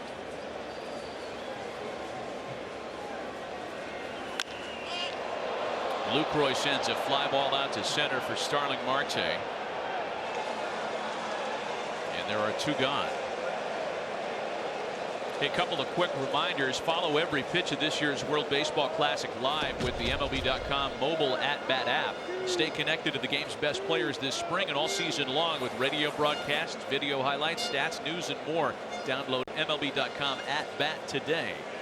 And join Major League Baseball, the new era, as we celebrate opening day on April 3rd. Be sure to wear your caps and share a photo on social media using the hashtag #CapsOn. And tune into all the opening day action on April 3rd on ESPN, MLB Network, and MLB.com.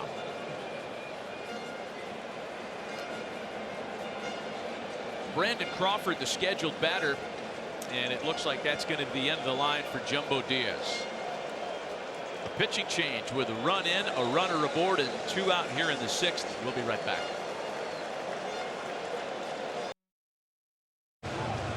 Earlier in the game, StatCast powered by Amazon Web Services. We're going to look at Crawford's swing. It was absolutely perfect. Head down, 103 miles an hour in the exit velocity, and you see only a 7% catch probability. Starling Marte at center field. We made a nice play on the short hop, but Crawford, that was about as good as it gets when you talk about mechanics of hitting. The new Dominican pitcher is Fernando Abad, who made his WBC debut Thursday. Throwing an inning in relief, 31-year-old left-hander acquired by the Red Sox last year from the Twins. Went on to make 18 appearances with Boston. Good overall numbers between the Twins and Red Sox last year. Yeah, he's got good stuff, and it all boils down to his mechanics staying intact. If he runs away from his body, that affects everything that he throws. But he's got a fastball with quick arm action, change-up, curveball, and a good two-seamer. So every pitcher wants to get in tune with their mechanics at this time in spring training. Brandon Crawford lays off the first pitch. An RBI single for him tonight. 2 for 5 in a couple of nights of World Baseball Classic play.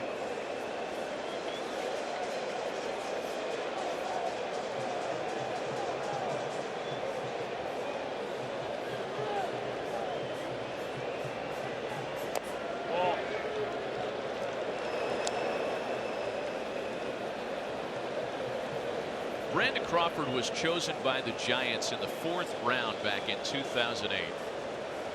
Player number 117 overall.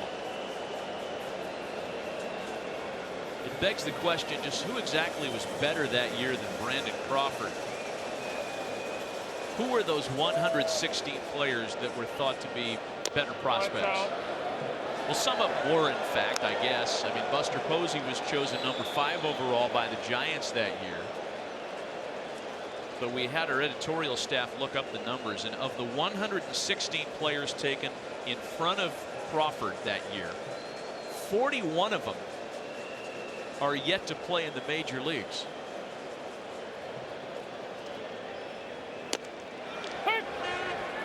Three and one. Well, the whole process is kind of incredible in how they shake out. Some guys develop late. Some guys use their draft pick as an extra motivation to prove people wrong. And then you get the high-end picks that get extra time and extra chances and don't exactly develop as predicted. That's hammered into the right field corner. Crawford's having a great time in Miami. An RBI double to make it a 5-0 ball game.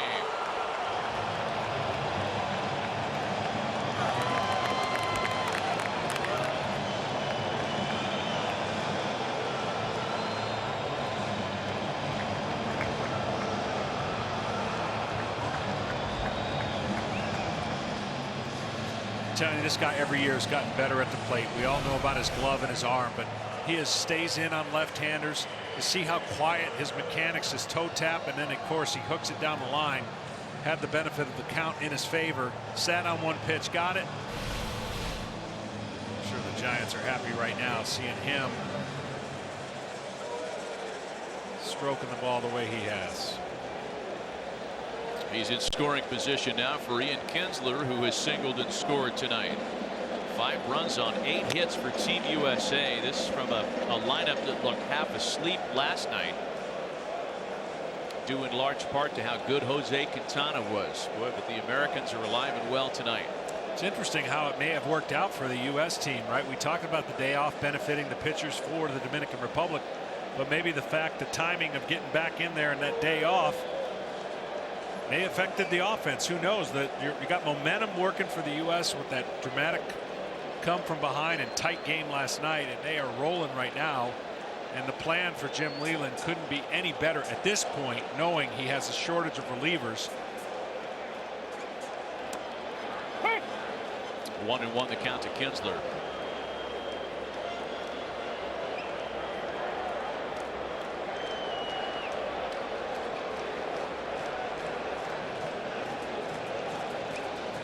That's a quiet U.S. bullpen for the time being. Understandably so. 2-1. Tanner really only faced one guy, and now he's had a pretty good wait in between innings.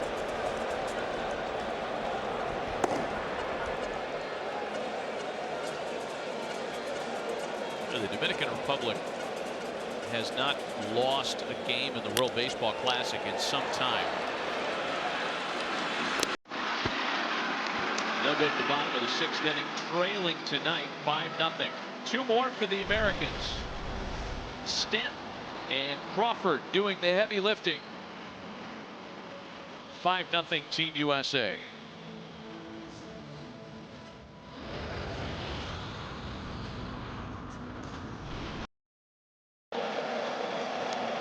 Roar continues after recording the final out in the last of the 5th. Here in the bottom of the 6th inning, he gets the top of the Dominican order with the U.S. on top 5-zip. Back with John Smoltz and J.P. Morosi, Matt Vasgersian, and a sold-out crowd.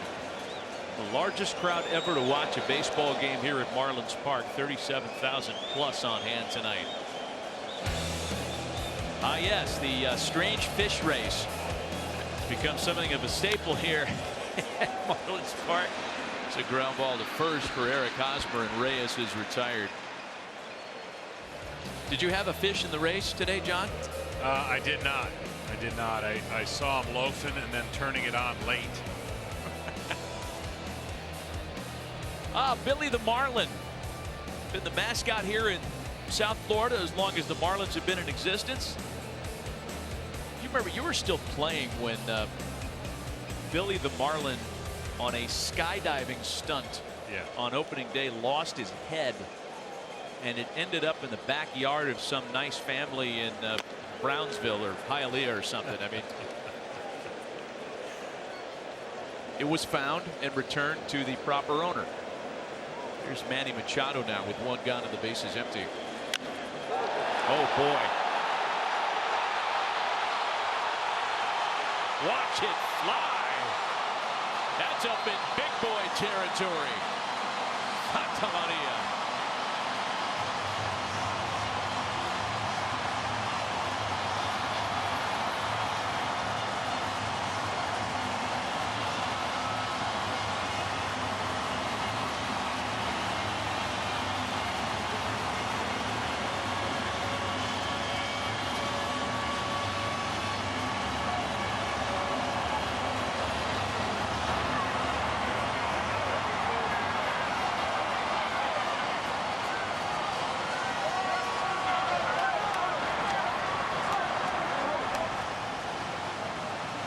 The extended Machado family is here. I think everybody wearing Dominican colors considers themselves a part of the Machado family, but that's his actual family we just showed you. And here's Robinson Cano now.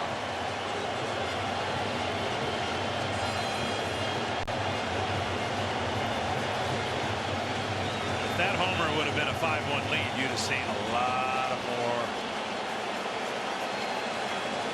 action. Yeah. I don't know. I feel like they're reacting as though that was a game-winning homer. Well, the crowd is, but the players understand they're down 5-1. The launch angle on that was beautiful, and just a matter of where it was going to come down. And it's 3 balls and no strikes now on Robinson Cano. Yeah, the crowd's back into it, I would say. Oh, man. 3-1.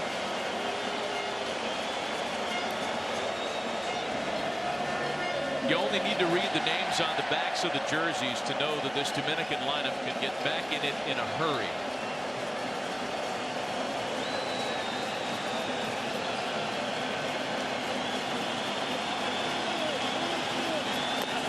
There's ball 4.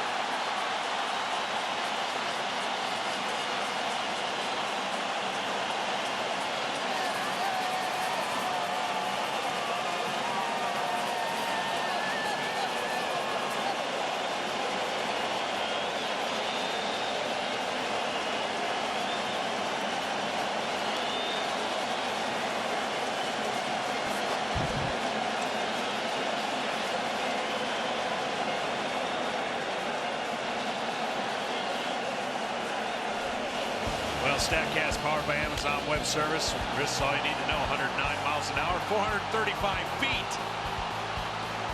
That ball was absolutely crushed. Manny Machado. Sky's the limit for him. Oh, man, is it ever. If you could buy stock in a couple of guys, his would be expensive, but worth every bit. Here's Jose Bautista now, 0 for 2 tonight so far. Now, he was looking to lift and separate there on the first pitch himself. Bautista hit a 3-run home run here on Thursday, part of a 4 RBI opener for him.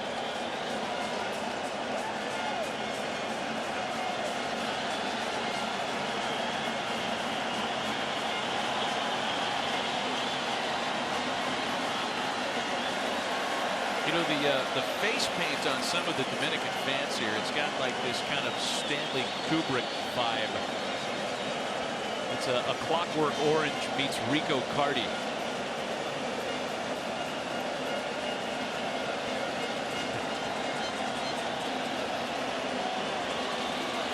One from Roark. Rollover ground ball foul.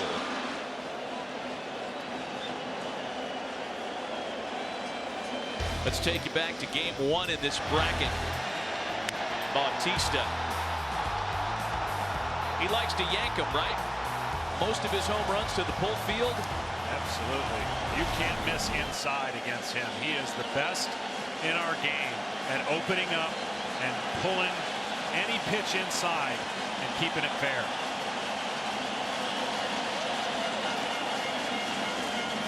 Two balls and 2 strikes.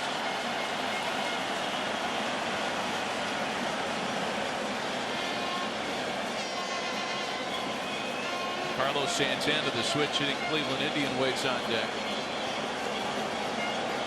There is power in this lineup 1 through 9.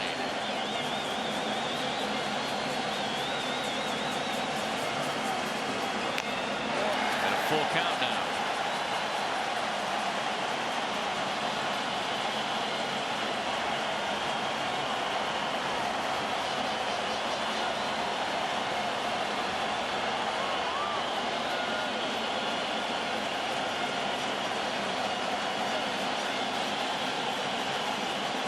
Full count pitch is fouled away, and Bautista did Roark a favor there, swinging at ball 4.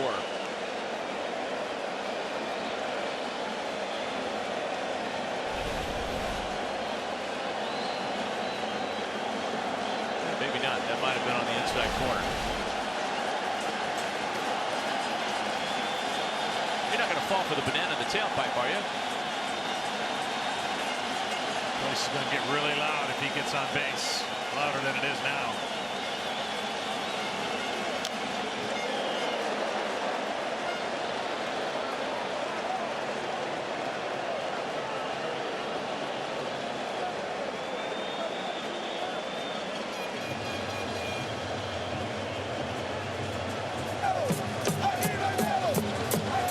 The lineup was quiet.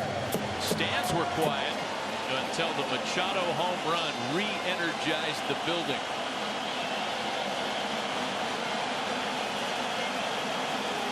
The next 3-2. He lost him on ball 4.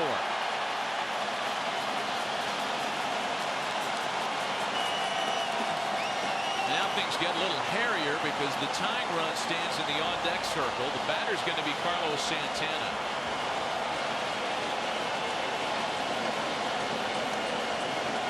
And then Nelson Cruz would be next. Well, he's a little bit off with his breaking ball, which is a good pitch for him. He hasn't been able to come close really with that pitch. I think here Jones is just going to remind him he got a good 2-seamer. Let's get the outside corner of the 2-seamer. Let's see if we can get him to roll over on something and hit it on the ground and let our infield turn a double play.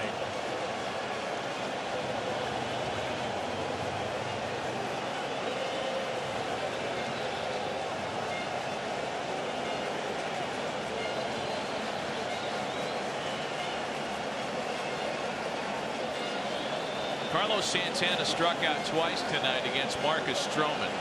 He was 1 for 5 on Thursday with a double. You just got to stay away from that down and in kind of inside part where Santana can lift. And his power obviously speaks for itself.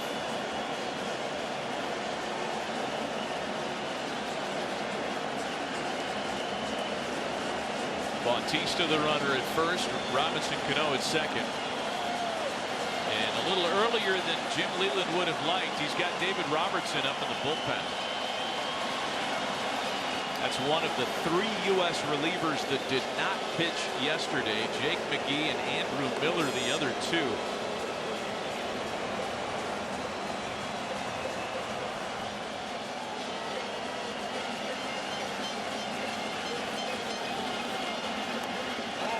Santana lays off a ball.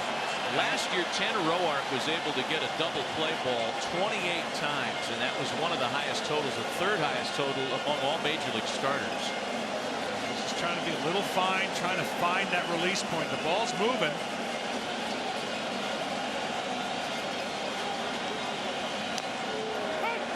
There's a strike to make it 1-1, as you saw a moment ago. Some of the flowery offensive numbers around Carlos Santana's 2016 season.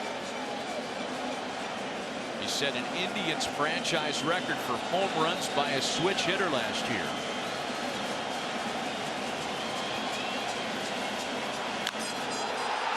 Boy, that was center cut. And mercifully for Team USA, Santana was a little early. Yeah, that's that area I was talking about. He cannot get that ball. It's either got to be at his back foot or jam him. Again, the spin and this ball stays over the plate. Watch where that ball is. That's not a good recipe. You know, later in the season and even later in spring training, that ball is gone. A ball and 2 strikes to Carlos Santana. You know, that's the thing with this tournament, and we've seen it in Jalisco in Pool D. A team can have a seemingly comfortable lead, and it takes one guy who doesn't quite have his feel down yet. Yeah. And so far, that's been the case for Tanner. And the script flips immediately. Roark still working with a 4-run lead, and even with Santana 2-2.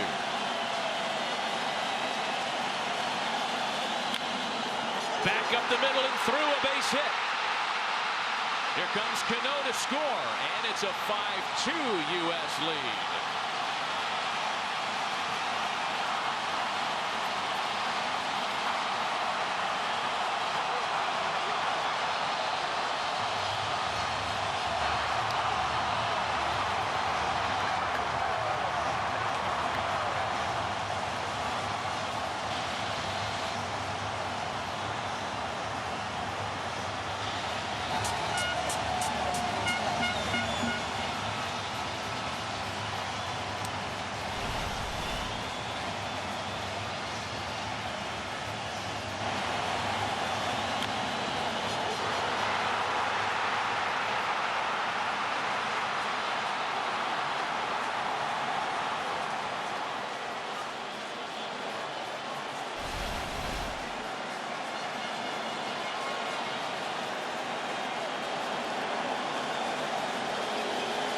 And now the rather due Nelson Cruz. Just 1 for 4 with a single so far in this tournament. A guy who's hit 40+ for 3 straight years. Represents the tying run here in the 6th inning. I would think right here, if Tanner cannot get it out, even if it produces a run, if he doesn't get it out, I think that might be it.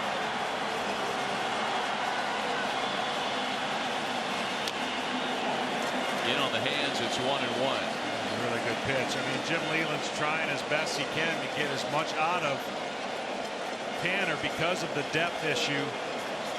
I mean, you won't squeeze much more if he gets a hit here out of Tanner. A ball and a strike. 2-1. But there's little doubt in a different situation without the pitch counts, without the restrictions that the clubs ask for. I mean, he might have already made a move.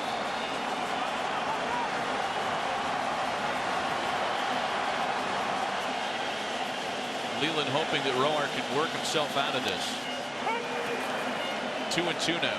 That's a really good cutter. He's gone in with 2 sinkers, just missed off the plate. That one looked like it might go back in, but a little cut action right there. That's all it took. See the knees of Cruz, thinking the ball was in. Real good pitch on a 2-1 count.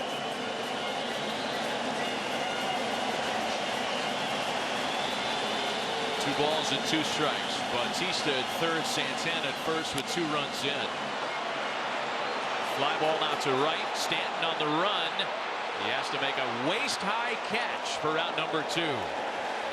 Boy, Giancarlo had a long way to go for that ball. Yeah, you got to respect the power of Cruz. So Stanton was playing back. A huge out. That allows Jim to leave him in there for one more at bat and get through this inning. Who knows, maybe even another inning out of Tanner, but good play by Stanton. Get rid of it quick just in case they decide to do something at third base. Cruz with a couple of words for Adrian Beltre as he leaves him in the batter's box. And here is a guy who is 58 hits shy of 3,000 for his career. He's 1 for 5 so far in World Baseball Classic play and hitless tonight. And the 4-time All-Star takes a strike. I wouldn't think there's too many at-bats that they've had against Rourke in the National League. Of course, Beltre, Cruz, predominantly in the American League.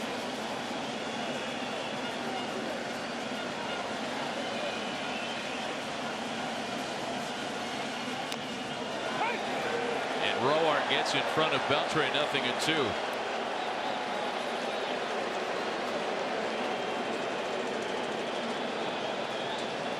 Been a 30-pitch inning for Tanner Roark this inning. Now, if you're not going in with the sinker, you got to bounce the curveball here with 2 strikes. Okay. He does bounce it. It's going to allow Santana to advance into scoring position to where a base hit can make this a 1-run game. Yeah, unfortunately, he didn't bounce it over the center of the plate. It never was close enough for Beltre to even attempt to swing at it. That pitch has been a problem with the feel. And he's been pulling a lot of those, so this has no effect. See how he tries to set up in to try and get him to throw that ball over the middle of the plate, and then unfortunately advance runner.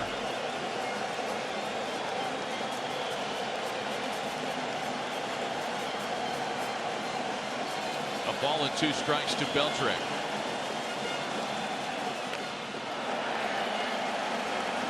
Starling Marte waits on deck.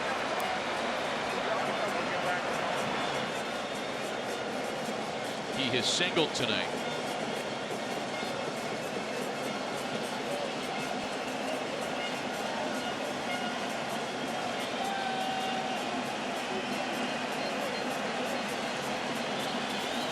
Roark's 2-2. With 1 out, Machado hit a tape measure home run to left. That set this place ablaze. Cano walked. Bautista walked. Santana singled in a run. And then after Nelson, Cruz flied to right. It remains a 2-2 count to Adrian Beltre.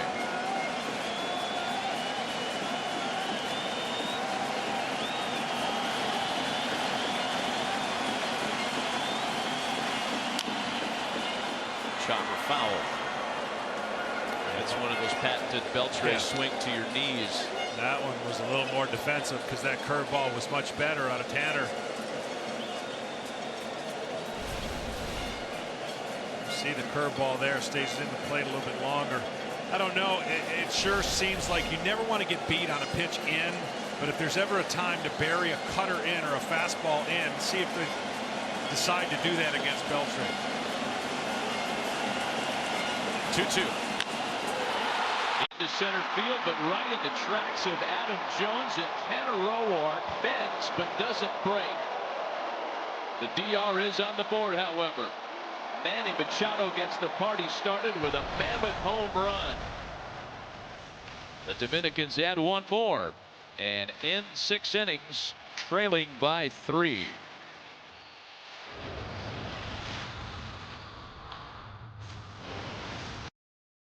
A boisterous atmosphere at Marlin's Park, and this one's underway. Rocketed into right center field. Marte gliding over. What's the miscommunication between he and Cruz? The U.S. the first to strike tonight.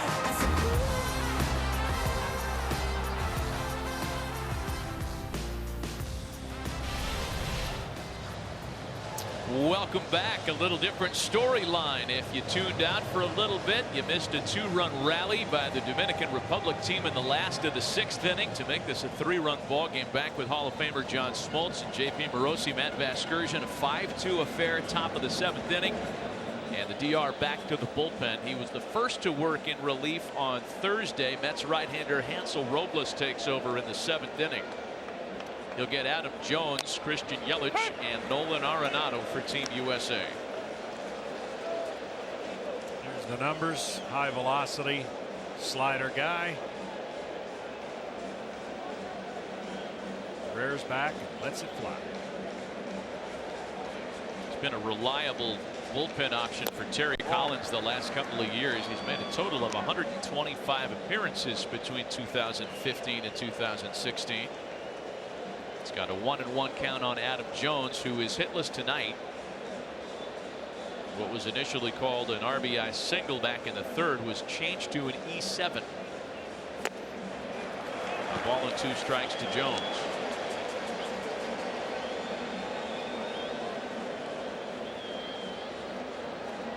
The U.S. got 2 in the 3rd with 2 away. They got 1 in the 4th with 2 away. Added 2 more runs in the 6th. Bottom of that inning is when the DR countered with their 2 runs tonight.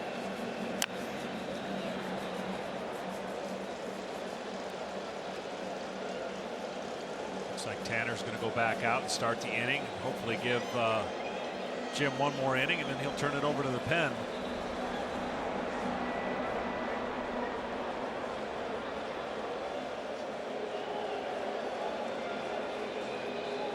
Yeah, even though the U.S. had to go deep yesterday and use a lot of relievers, it is comforting to know that you have, first of all, Andrew Miller available for the 9th inning tonight. And that you still got 2 really good setup men in Jake McGee and David Robertson, who is a closer in his own right, available tonight, too.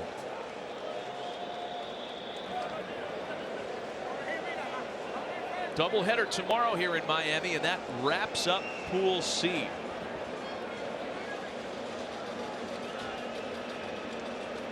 Dominican Republic has the quick turnaround. They play tomorrow at 12:30. They take on Colombia in a game that might mean a whole lot more than anybody could have seen coming if the U.S. wins this game tonight. The DR is going to have to win tomorrow to ensure a place in San Diego. And then the nightcap tomorrow is the U.S. and Canada.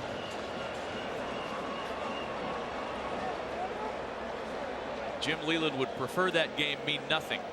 That means winning tonight. Here's the full count pitch home to Adam Jones. It's fouled back.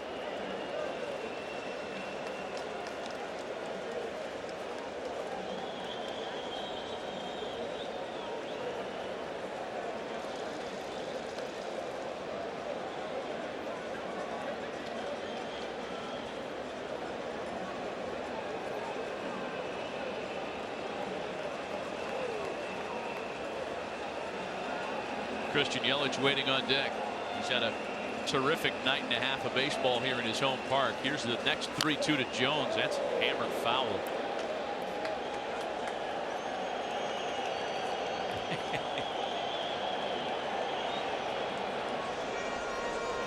Adrian Beltre has so much fun when he's on the bench, when he's at the plate. He is just a pleasure to watch.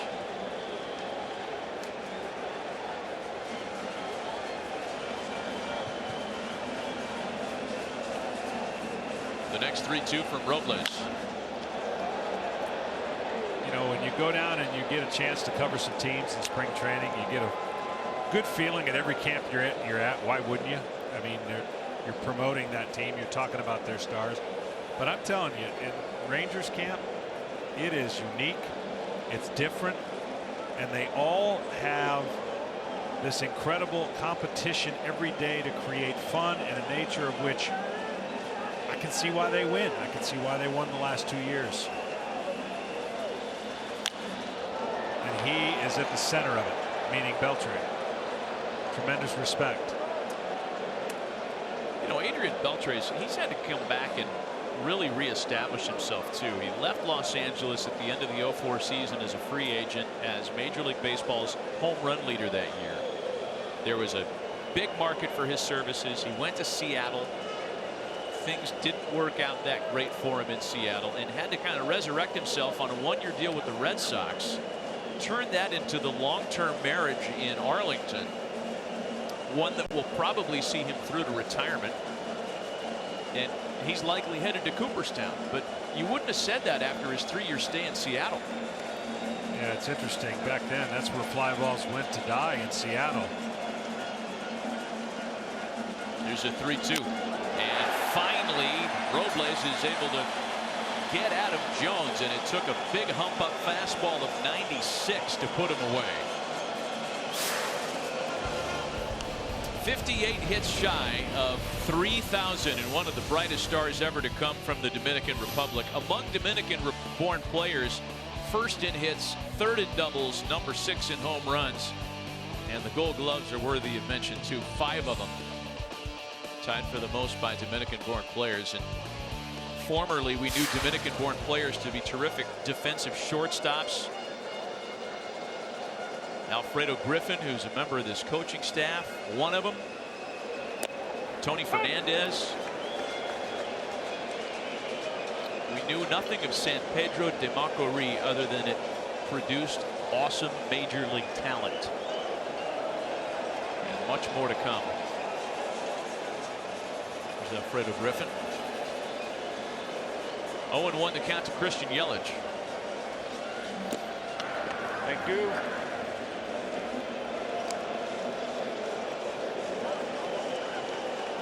Yelich has 3 doubles to his credit in this tournament. 1 came as a pinch hitter yesterday, 2 tonight. He has driven in a run.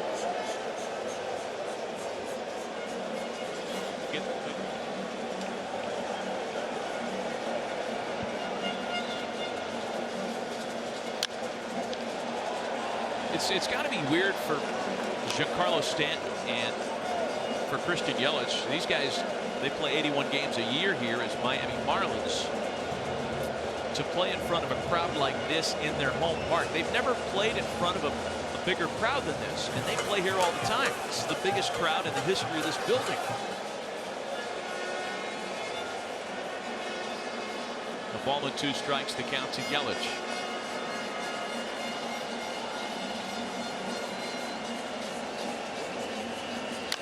You know, we're a little isolated from things up here in the press box. But J.P. Morosi is right down there at ground level, and I'd imagine it's loud for you, J.P. It is, Matt, and even before the game, Jonathan Lucroy told me this is more intense than a playoff game because it is a clash of 2 baseball cultures, and it's really proven out that way during the course of the game, Matty. I've had the pleasure of watching football games at a certain stadium in Ann Arbor, Michigan. I have never heard an open-air stadium as loud as this. Wow. And I've never seen so much cheese made with those cheese graters they got in the stands.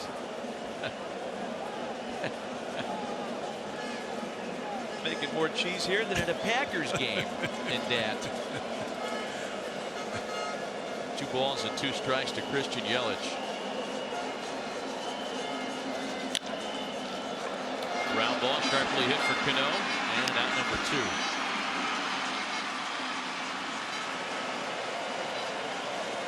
Aerial coverage tonight provided by Goodyear with superior performing tires that knock it out of the park. Goodyear, more driven.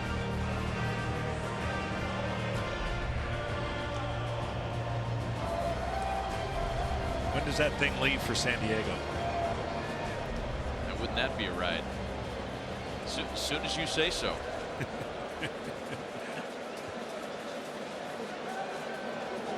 Two gone now for Nolan Arenado, looking for his first base hit in World Baseball Classic play. He might just have it, and then some. Not quite enough as Jose Bautista is able to grab it just shy of the wall. The U.S. goes up and down, 3 up, 3 down. In the 7th, they're up and stretching in Miami with the Americans still on top 5-2. Trying to fade 9 more outs tonight and punch their ticket to San Diego next week. Starling Marte leads things off for the Dominicans, followed by Wellington Castillo and Jose Reyes. Marte was the final batter to face Marcus Stroman, and his 2-out single prevented Stroman from finishing 5 shutout innings tonight. And that's going to be trouble into the left field corner.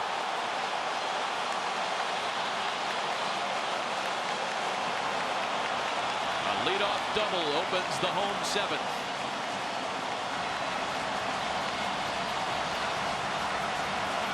David Robertson getting hot in the U.S. bullpen as we bring you up to speed with a game summary. The Americans scored 5 unanswered until the 2 in the bottom half of the 6th inning by the Dominicans, keyed by the Machado home run, and then an RBI single by Carlos Santana. Marcus Stroman was brilliant tonight.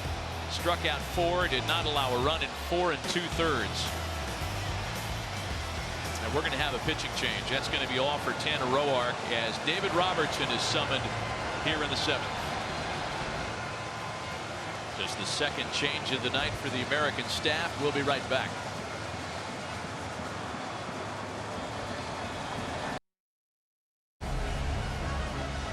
MLB Network's World Baseball Classic coverage continues tonight. As soon as we're through, we'll send you out to Jalisco, Mexico for Pool D action. Mexico looking for his first win of the tournament, and if they're going to have any chance of moving to San Diego, they need to beat Puerto Rico, who mercy ruled Venezuela yesterday. The Puerto Rico squad very strong, and that's coming up right after the U.S. and Dominican Republic tonight. The Pool D standings. Venezuela defeated Italy in a very close game earlier today. By the way, as we reported, Sal Perez, who was injured late in that game, was having x-rays on his knee. And as soon as anything is made available, we'll post it for you. That according to MLB.com. Meanwhile here, David Robertson takes over on the mound for Tanner Roark. Trying to strand a leadoff double. Starling Marte knocked both pitchers so far out of this game. He was the last to face Stroman, the last to face Roark. Wellington Castillo the batter now. Robertson, everything he throws pretty much cuts. He's got a knuckle curveball and then a cutter. That's a gift from Mariano Rivera, I'm sure. Big years with the Yankees. He was a World Series champ in New York in 2009, an All-Star as a Yankee in 2011. Entering the 3rd of a 4-year deal as a Chicago White Sox in 2017. A ball and a strike to Castillo.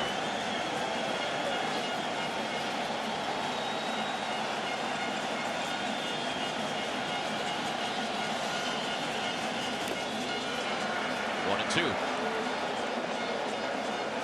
he's got the cut spin, but it's not taking a left turn. It's actually backing up a little bit and going down. When he's at his best against a right-hander, you'll see him start over the middle of the plate and cut that ball away. You see his numbers on his career.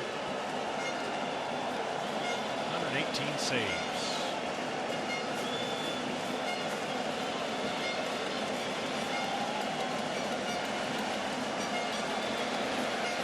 Two balls and 2 strikes.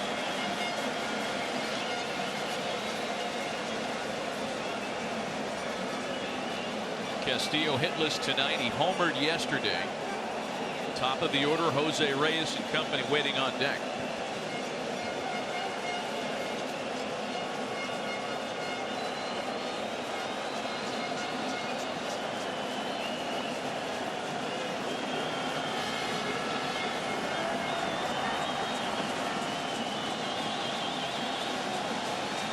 Here's the next 2-2. And Castillo lifts a drive to left field. That could be trouble. Yelich is back. It's off the base of the wall.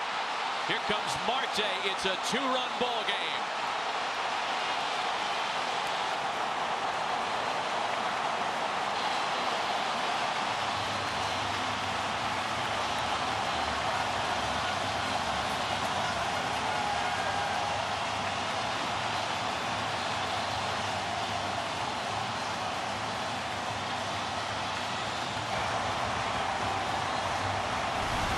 don't think Yelich got a good break on this ball. Maybe even a cross-up to LaCroix. But this ball was hit pretty good. You see the spin of the ball, and then the bat creates that top spin, and Yelich just didn't read it right off the bat. Don't know if he would have got it anyways, but right now Robertson and the U.S. is trying to slow down a team and a crowd that started out like this before the game started. Here's Jose Reyes now. Reyes is off to a great start in the tournament, 4 for 8.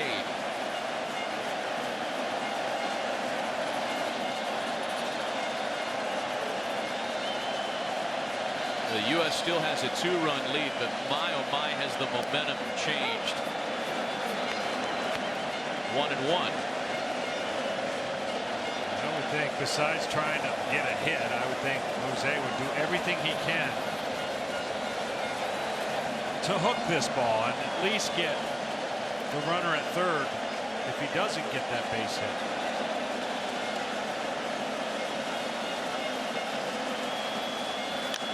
He does hook it. Hosmer picked up a little bit, knocks it down, still gets it over to Robertson covering. I think Eric might have been trying to get a look at Castillo. Able to keep his cool and at least convert on the 1 out. Runner at third now.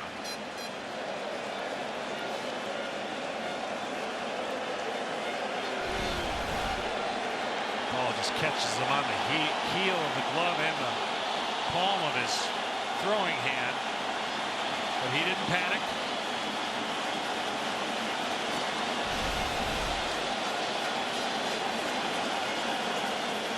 Well, here's Manny Machado, the guy who got it loud last inning with a tape measure home run to left.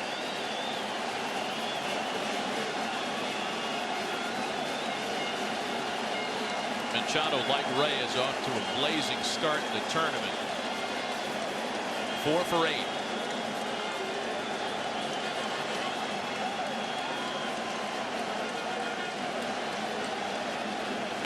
It's a terrific story on the Players Tribune written by Manny about his decision to play in this tournament and represent the Dominican Republic. His grandfather, who passed away before Manny had a chance to start his major league career, was such an influential figure in his baseball life and his upbringing that the decision to play for the Dominican Republic, even though he grew up in Miami, was really made in large part to pay respect to his grandfather. As we've seen, he's got a lot of family here at Marlins Park tonight.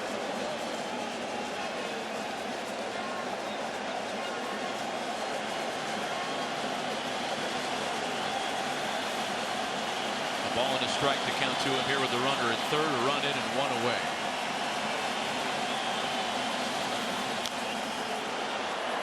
Popped him up. Tough chance for Lucroy, and he won't have a chance. It's down the stairwell. JP, there are a lot of third basemen in this tournament that could have played for different countries. I know Nolan Arenado could have played for Puerto Rico, and he chose the U.S. Manny Machado could have played for the U.S. or the Dominican Republic, and he chose to play for the DR. He did, and Rosa Nunez, his mother, is here tonight with Manny's sister, Yasmin. And Manny told me earlier this week that Rosa has been telling him, Manny, I've been waiting for this moment always. Every day I feel like crying knowing that you were going to do this for me and my father. Ball and 2 strikes to him here. 2-2 now as Lucroy is able to at least keep an eye on that ball as it drifted away from him. Lucroy, one of the best, really. He's mechanically sound back there and takes a lot of pride. Blocking the ball, getting his chest out parallel over to knock it straight down. That's the way you do. You smother it. He gave us a little demo in spring training of the Rangers camp, talking us through the process on certain pitches, what he's trying to do to block the ball.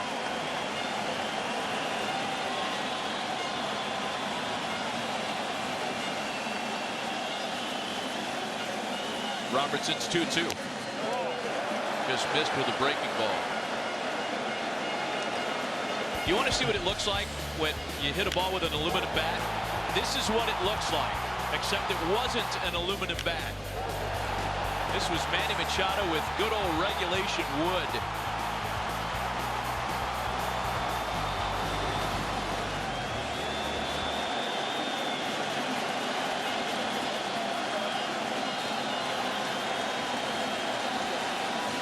The 3-2. We'll try it again. It makes you kind of tip your cap to Marcus Stroman even more when you see what the Dominican lineup has been able to do now that he's left. Well, he was spot on with just about every pitch, and you know, Tanner coming out of the pen, just not in rhythm, didn't get his curveball established at all, struggled a little bit with his two-seamer. Robertson's trying to quiet the DR, at least keep it a lead when he leaves the mound. The next 3-2.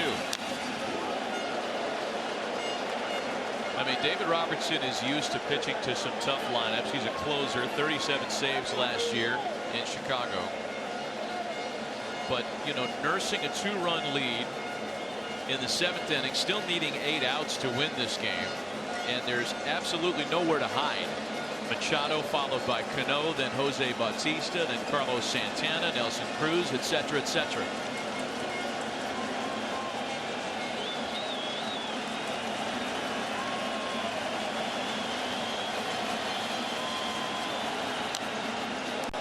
Machado is really hanging around. He's doing a great job covering the plate, covering the outside part of the plate. Again, 3-2. Maybe mid-season, trust in your cutter. You could front door this cutter on the inside part. Robinson's just like, come on, it's early. But I would say during the season, at some point, he would throw that front door cutter and make it look like it's going to be a ball and catch the inside part of the corner against a guy who's covering away. Going to the curveball. The next 3-2, the 9th of the at-bat. Bouncer to third for Arenado. Makes a good play and keeps the runner in check. There are 2 gone. The one spot, the only spot that doesn't get the run in is the grounder to third. Curveball out of the zone. Manny Machado expanded that zone.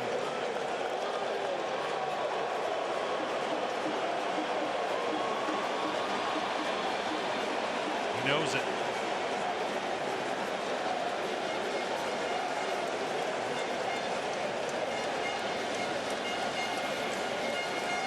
So now it's Robertson's former Yankee teammate Robinson Cano. Not a lot of head-to-head here. They spent a lot of time together in New York.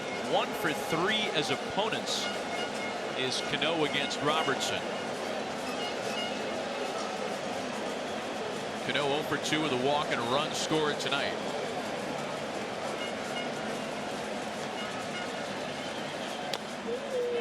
On the corner, 0-1.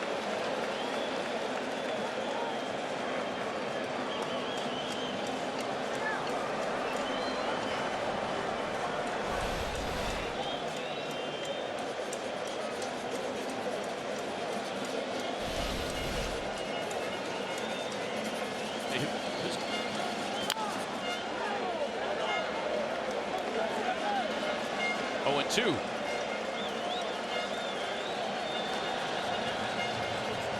Sam Dyson is up in the U.S. pen, the right-hander on the left of your screen. He threw yesterday, and Jake McGee is up as well, the southpaw.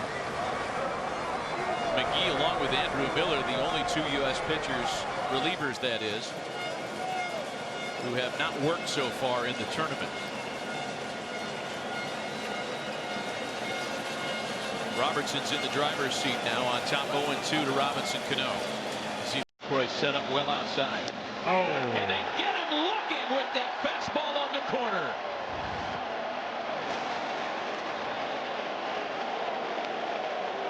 A big strikeout.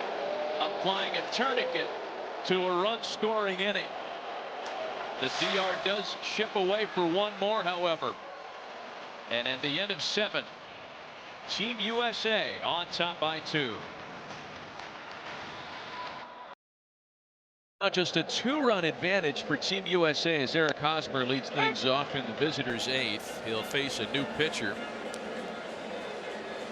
Alex Colomé appeared in Game 1 for the Dominicans back on Thursday night. Their convincing win over Canada. He wasn't really taxed, nor was anybody else in that bullpen. 57 appearances with last year's Rays, a sub-2 ERA. He gets Hosmer, Goldschmidt, and Stanton here in the US 8th. The skipper hurt himself? What's going on?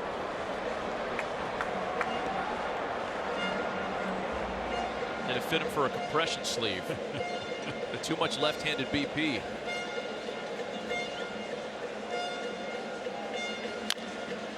One and 2 to Hosmer.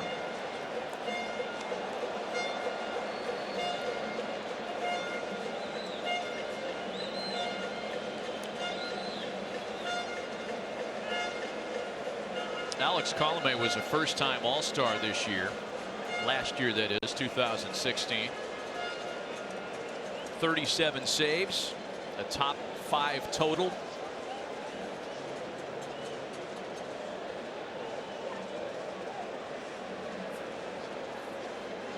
He's got great stuff. I mean, the Rays basically say every 2 years we just get a new closer. We just shuffle the deck and find somebody to lock it down.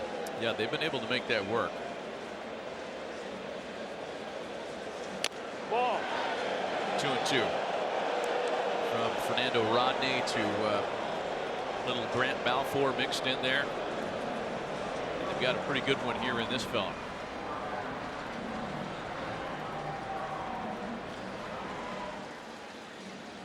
He was as good as anybody the first half of the season. He was 21 for his first 21. It was a new Tampa record, and it's a full count now, 3-2. I'm just guessing here, but I think Jim's going to try to steal an out from Robertson. And maybe have Miller close it out with 5 outs. Really? Yep. I'm guessing. I mean, that's like a World Series strategy. I feel like I'm back in October. As Hosmer takes a ball. Of course, a couple of runs here might change things. Yeah, well, earlier in the Cano at bat, this is what I think he was more disappointed with, the first pitch and not the last pitch. That sets the tone of the bat.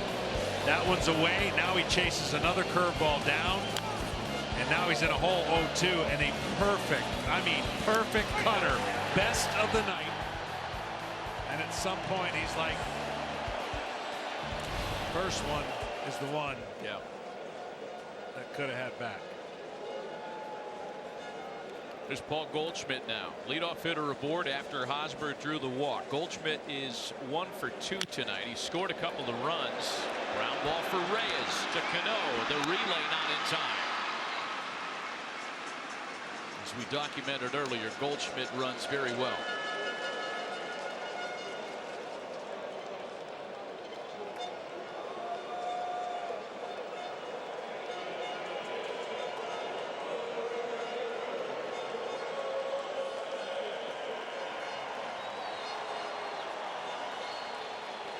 Pool D is active in Jalisco. We had the highlights early of Italy and Venezuela, and the nightcaps going as well. Let's send it back to Heidi Watney at the MLB Network studios with an update on that one. Heidi.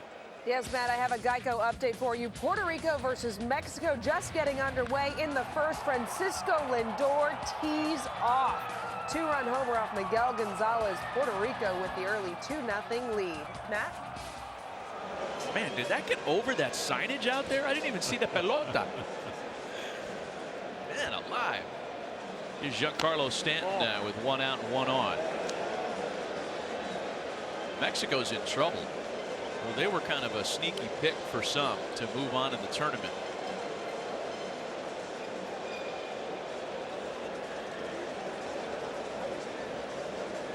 Had a 5-run lead going to the bottom of the 9th inning against Italy and gave it up. That's unbelievable. trailing early tonight. Throwing to first, not going to catch Goldschmidt. Not only did they give it up, they didn't get an out. Oh, is that so? Not an out.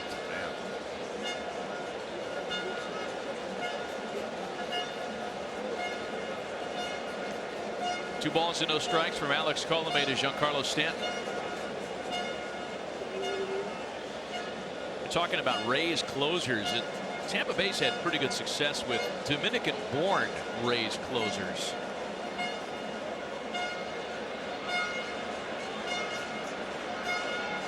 I mentioned Fernando Rodney earlier. Had good success with Dominican-born players. The king of Placatas, the great Carlos Pena, former American League home run champ, also a proud native of the Dominican Republic.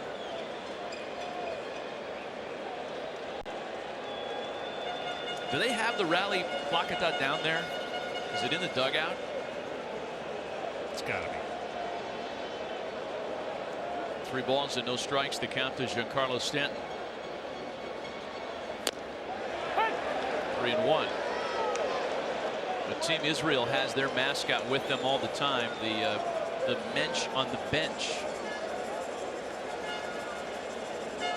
I don't think you needed to get any clearance to have the mascot down there when it's an inanimate figure. Oh, there's a kind of a rally plantain, if you will.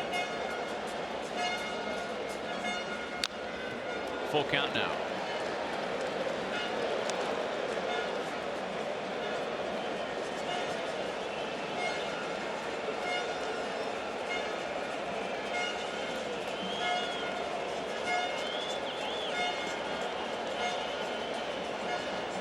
Jonathan Lucroy waits on deck. The U.S. would love nothing more than to add to its 2-run advantage.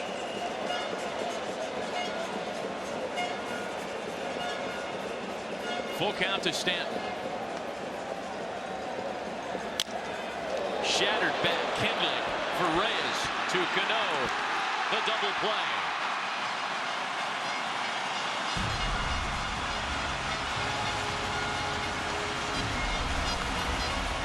To the last of the 8th, still a 5-3 U.S. lead. Now the U.S. is 6 outs away from punching their ticket to San Diego and moving on in the tournament. However, the Dominicans here in the 8th offer some pretty strong resistance against new pitcher Andrew Miller, Jose Bautista, Carlos Santana, and Nelson Cruz. Well, I thought 5 outs. Now looks like 6 outs. At least that's what it looks like. A ball and 2 strikes to Bautista. Miller was simply brilliant last year in split duty between the Yankees and Indians, so a large part of the Indians' success in the postseason. With all due respect to Aroldis Chapman and the other super relievers pitching in the postseason last year, Miller was perhaps the biggest bullpen weapon, and that one hits Bautista. That's going to bring the tying run to the plate.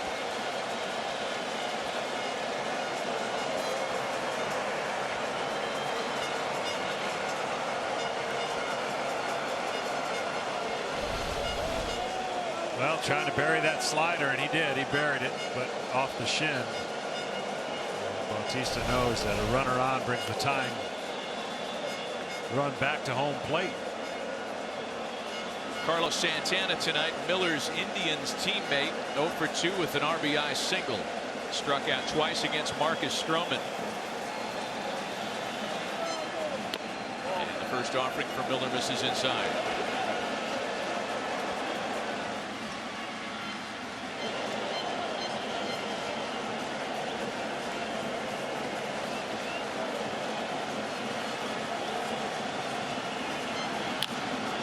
Back up the middle. Kinsler knocks it down. Flips to Crawford, but it's not in time. And the fire's getting hot.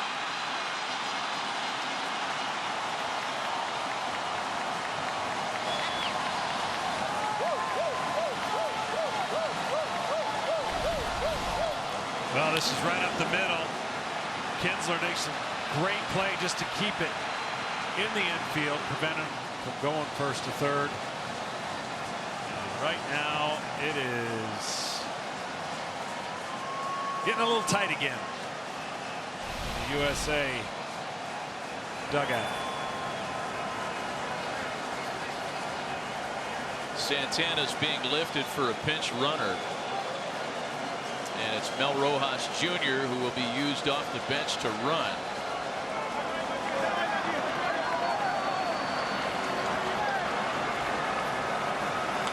And Andrew Miller's going to have some work to do to try to get out of this without allowing a run.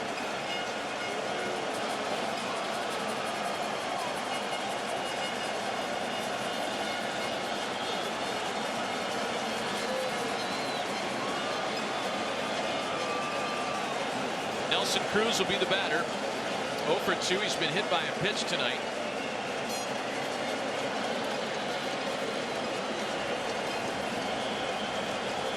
Sam Dyson's up in the U.S. bullpen. This in case Miller continues to wobble here. He has yet to record an out, a hit batsman, and a base hit. And here's Cruz. That slider is so good that he could throw 3 of those in 3 different places. It's got such late break, and it starts off the plate to a right-hander. The one that he gets a lot of swings are the ones at the back foot of a right-hander where they just can't recognize the spin. That one. 0-2. And that's what he was trying to do with Bautista. He just pulled it a little too quickly. This pitch right here, at home you're going, why does the guy swing at it? But you got to respect 95, 94 fastball, the angle and arc in which he throws it. Bautista scampering back to the bag. You know, Jose Bautista saw firsthand what Andrew Miller could mean to a series in the ALCS last year. Miller almost single-handedly slayed the Blue Jays. Nelson Cruz, well hit to left. That one's got a chance, and it's gone!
He threw him a slider, didn't get it down enough. Great hitting by Cruz.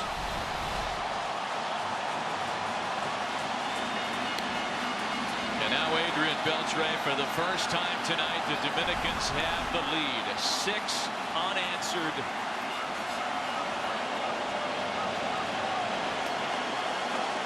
Wow. Yes, it can happen that fast against this lineup. My goodness.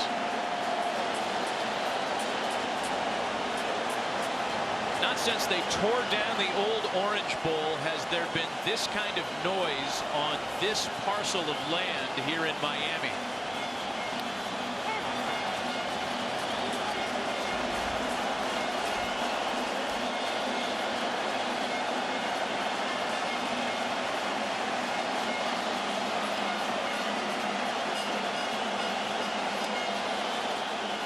And Adrian Beltre strikes out.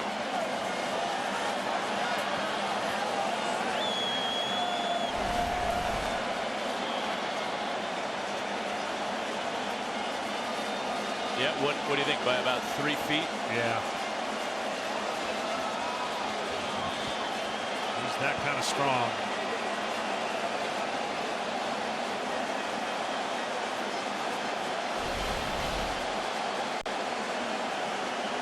Starling Marte now. That one to the opposite field and really well hit. And gone!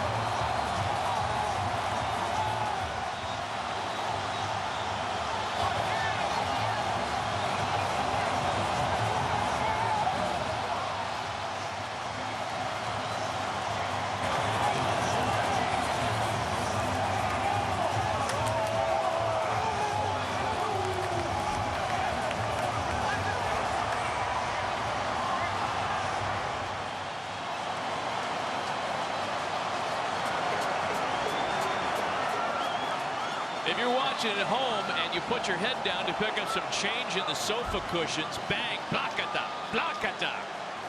3-run home run. Oppo solo shot. And the U.S. trails by 2. You know, you hear it said in baseball and around the Pirates, they talk about it a lot, how strong Starling Marte's hands are. That was no cheapie to the opposite field, folks. I might be more impressed by this home run than anyone we've seen in the tournament. He knew it too. I mean, you could tell as soon as he made contact that he felt that was good. The bullpen was going crazy. Right now, this whole stadium, our booth is shaking.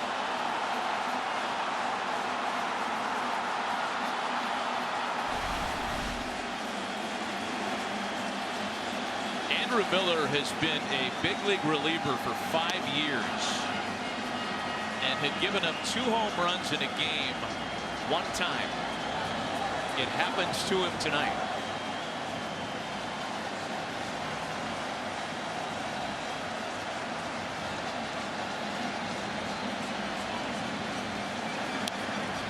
And if you want to think back to the postseason now for Andrew Miller, scary trend. The last 3 appearances that he's made in a major league stadium, he's given up a home run.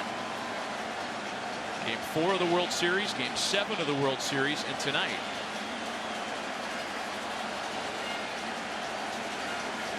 A 5-0 lead gone.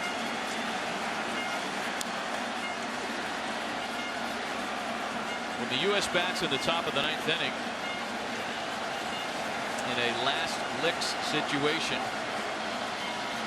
they'll have Lucroy, Crawford, and Kinsler, and a full complement of bench available. Tony Pena told us that Jerry's Familia is going to be his closer.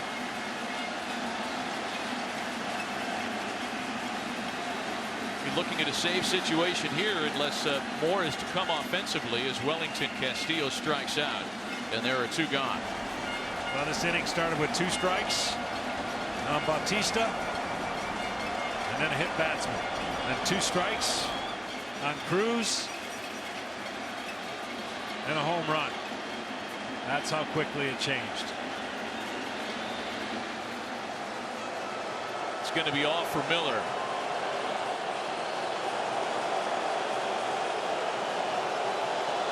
A pitching change with 2 out in the 8th, and we'll be right back. Wow, if you drifted away from this one when it was 5-0 Team USA, what a surprise you're in for. The Dominican team is capable of this kind of damage. We knew that when it was 5-0. We know that now that it's 7-5. It happened in a hurry. It did. That's the second team today to blow a 5-run lead. That's right. Italy blew a 5-run lead. Venezuela came back and won in extra innings. Right now, U.S. is probably in a little bit of shock because I don't think anybody saw this coming when Miller came into the game. But this whole feeling tonight from the crowd and really even from the bench, once it got started, the momentum, hysteria. A Ball and a strike to count from the new U.S. pitcher Jake McGee to top of the order hitter Jose Reyes. McGee just looking to finish out the inning. A ball and 2 strikes. Jose Bautista led off. He was hit by a pitch. Santana singled. Then Nelson Cruz's 3-run home run. Beltre struck out. Starling Marte hit an impressive opposite field home run that made it 7-5. Wellington Castillo struck out. And now McGee to try to get Reyes and give the U.S. a chance in the top of the 9th. A swing and a miss, and that's where we're headed. The Americans had a 5-0 lead through the first 5.5. They're playing catch up now with their last 3 chances coming up. Nelson Cruz keying the big comeback in the 8th. 7-5 Dominican Republic.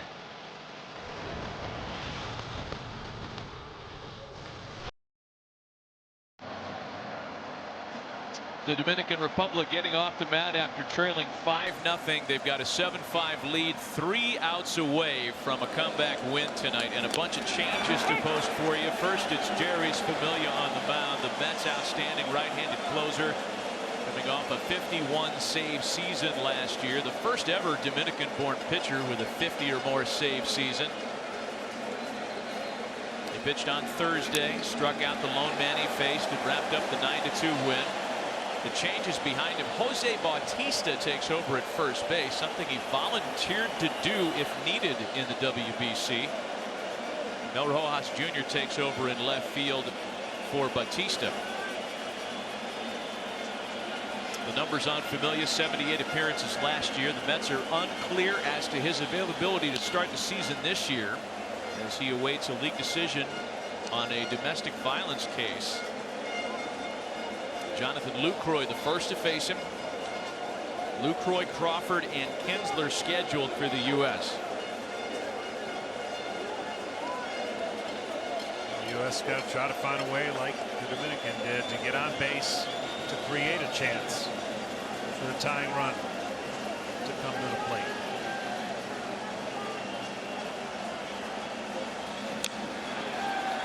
Still 0-2 to Jonathan Lucroy. Everything Familia throws has tremendous late movement. His 2-seamer looks like a split finger, 95 miles an hour. He rarely throws his slider. He pretty much will throw a high percentage of 2-seamers. He's got a split.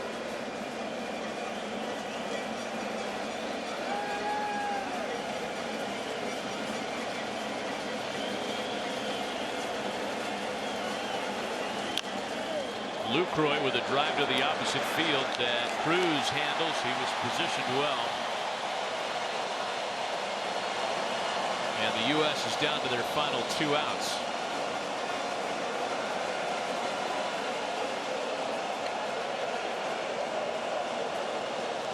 You know, we talked earlier, John, about if the U.S. was able to win this game, and that looked pretty good when it was 5-0. The fact that tomorrow wouldn't mean anything for the American squad. They'd be going to San Diego regardless of what happened tomorrow. Yeah, now all eyes will be on that first game, because I would think the U.S. is pretty much rooting for the DR to win that game against Colombia, because then regardless of what happens in the second game, let's say Canada beats the U.S., they would still be in it. Short, 2 away. Yeah, it's really going to be interesting tomorrow, however, if this score holds, and then if Colombia can somehow slay this giant tomorrow in the first in the doubleheader. And the U.S. would have to win to play in. To force a tiebreaker game. Oh, boy.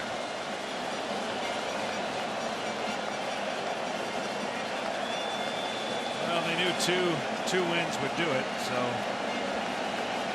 still the mindset. Ian Kinsler's the last chance for the U.S. tonight. 1 for 4 tonight, 3 for 9 so far in the tournament. Oh, man. Cuidado. That one almost hit him.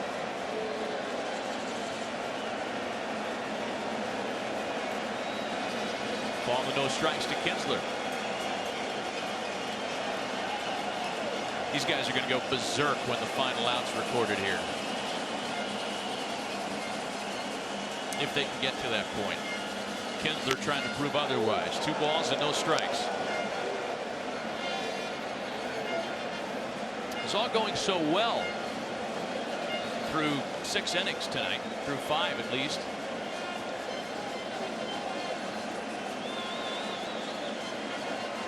The U.S. chipping away against the starter. 2 more runs in the top half of the 6th.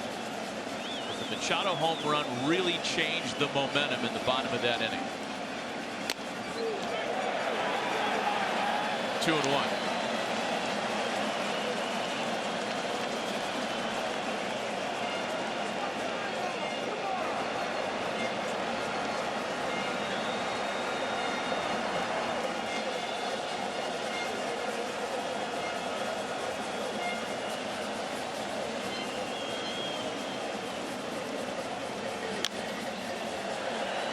The U.S. is down to their final strike.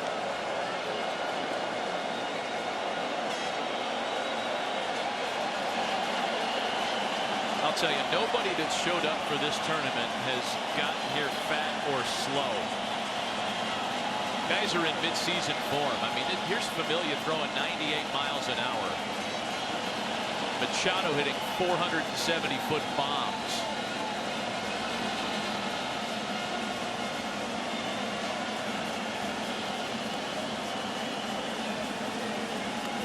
That'll do it. It caps off an amazing comeback for Team Dominican Republic.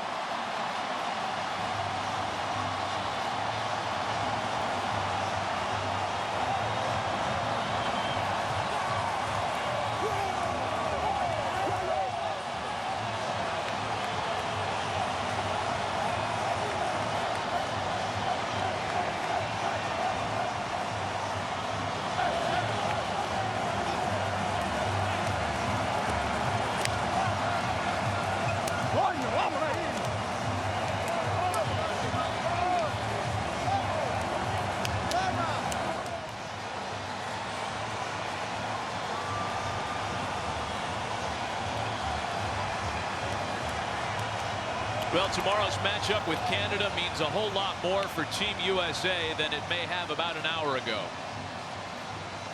After the Dominican Republic squad knocks off the Americans tonight, coming back from a 5-0 deficit, the DR improves to 2-0. They still haven't lost a World Baseball Classic game since 2009. The U.S., Colombia, and Canada make out the rest of the bracket. It's time to award tonight's Alfa Romeo Player of the Game.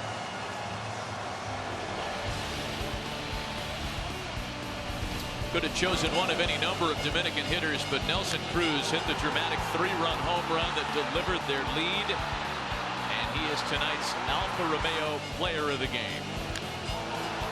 Tremendous at bat, 2 strikes. You can see he's hoping it stays fair. It does. What a moment for Nelson Cruz, who is as strong as anybody here. But against Andrew Miller, that was impressive. And he's standing by with J.P. Morosi. Thank you, Matt. Your home run, 8th inning against Miller, the difference in this game. Describe the emotion as you hit first base. Well,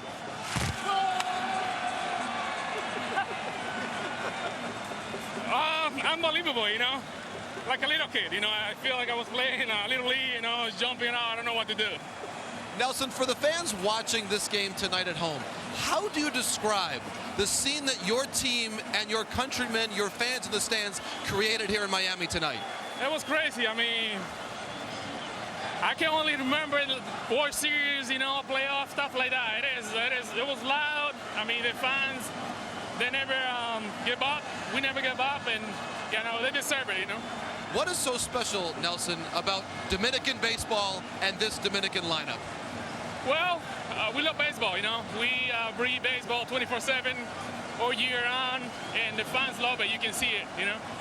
Is there a better baseball team, Nelson, anywhere in the world than the one that you're on right now? Maybe the Mariners. Well, I I mean, we have so much talent. It's unbelievable, you know. Even the guys that are on the bench, they can be a starter in any teams. And, you know, we just try to contribute, you know, go every day, every battle, you know, try to get on base. And it was nice to get it done today. Take me into your dugout, Nelson. Before Manny Machado's home run there, it was getting a little quiet in here. He went to high school just 4 miles away from here. What did that home run by Machado do for your team? Well, it woke us up, you know. It woke up the fans, it woke up everybody. The energy changed after he hit homer. Gracias y felicidades, Nelson. Thank you. Back to you, Manny. The multilingual John Paul Morosi with the multilingual Nelson Cruz. What a stirring victory by Team Dominican Republic. And again, tomorrow means a whole lot more for Team USA than they may have thought an hour or so ago. And that contest is the second of 2 tomorrow night. The Dominican Republic and Colombia play the first game, the opener, at 12:30. We'll be live for that one. And then John, JP, and I will be back with you tomorrow evening at 7 Eastern for Canada and the U.S. Must-win time on Sunday. If the Americans want to get to San Diego, they've got to beat Canada tomorrow. It's going to mean a lot, and it'll be a lot of fun bringing it to you. 7-5 Dominican was the final score on a stirring night tonight. We're getting ready to send you back to Jalisco, Mexico for Pool D action. Gary Thorne and Jose Mota standing by. Take it away, guys.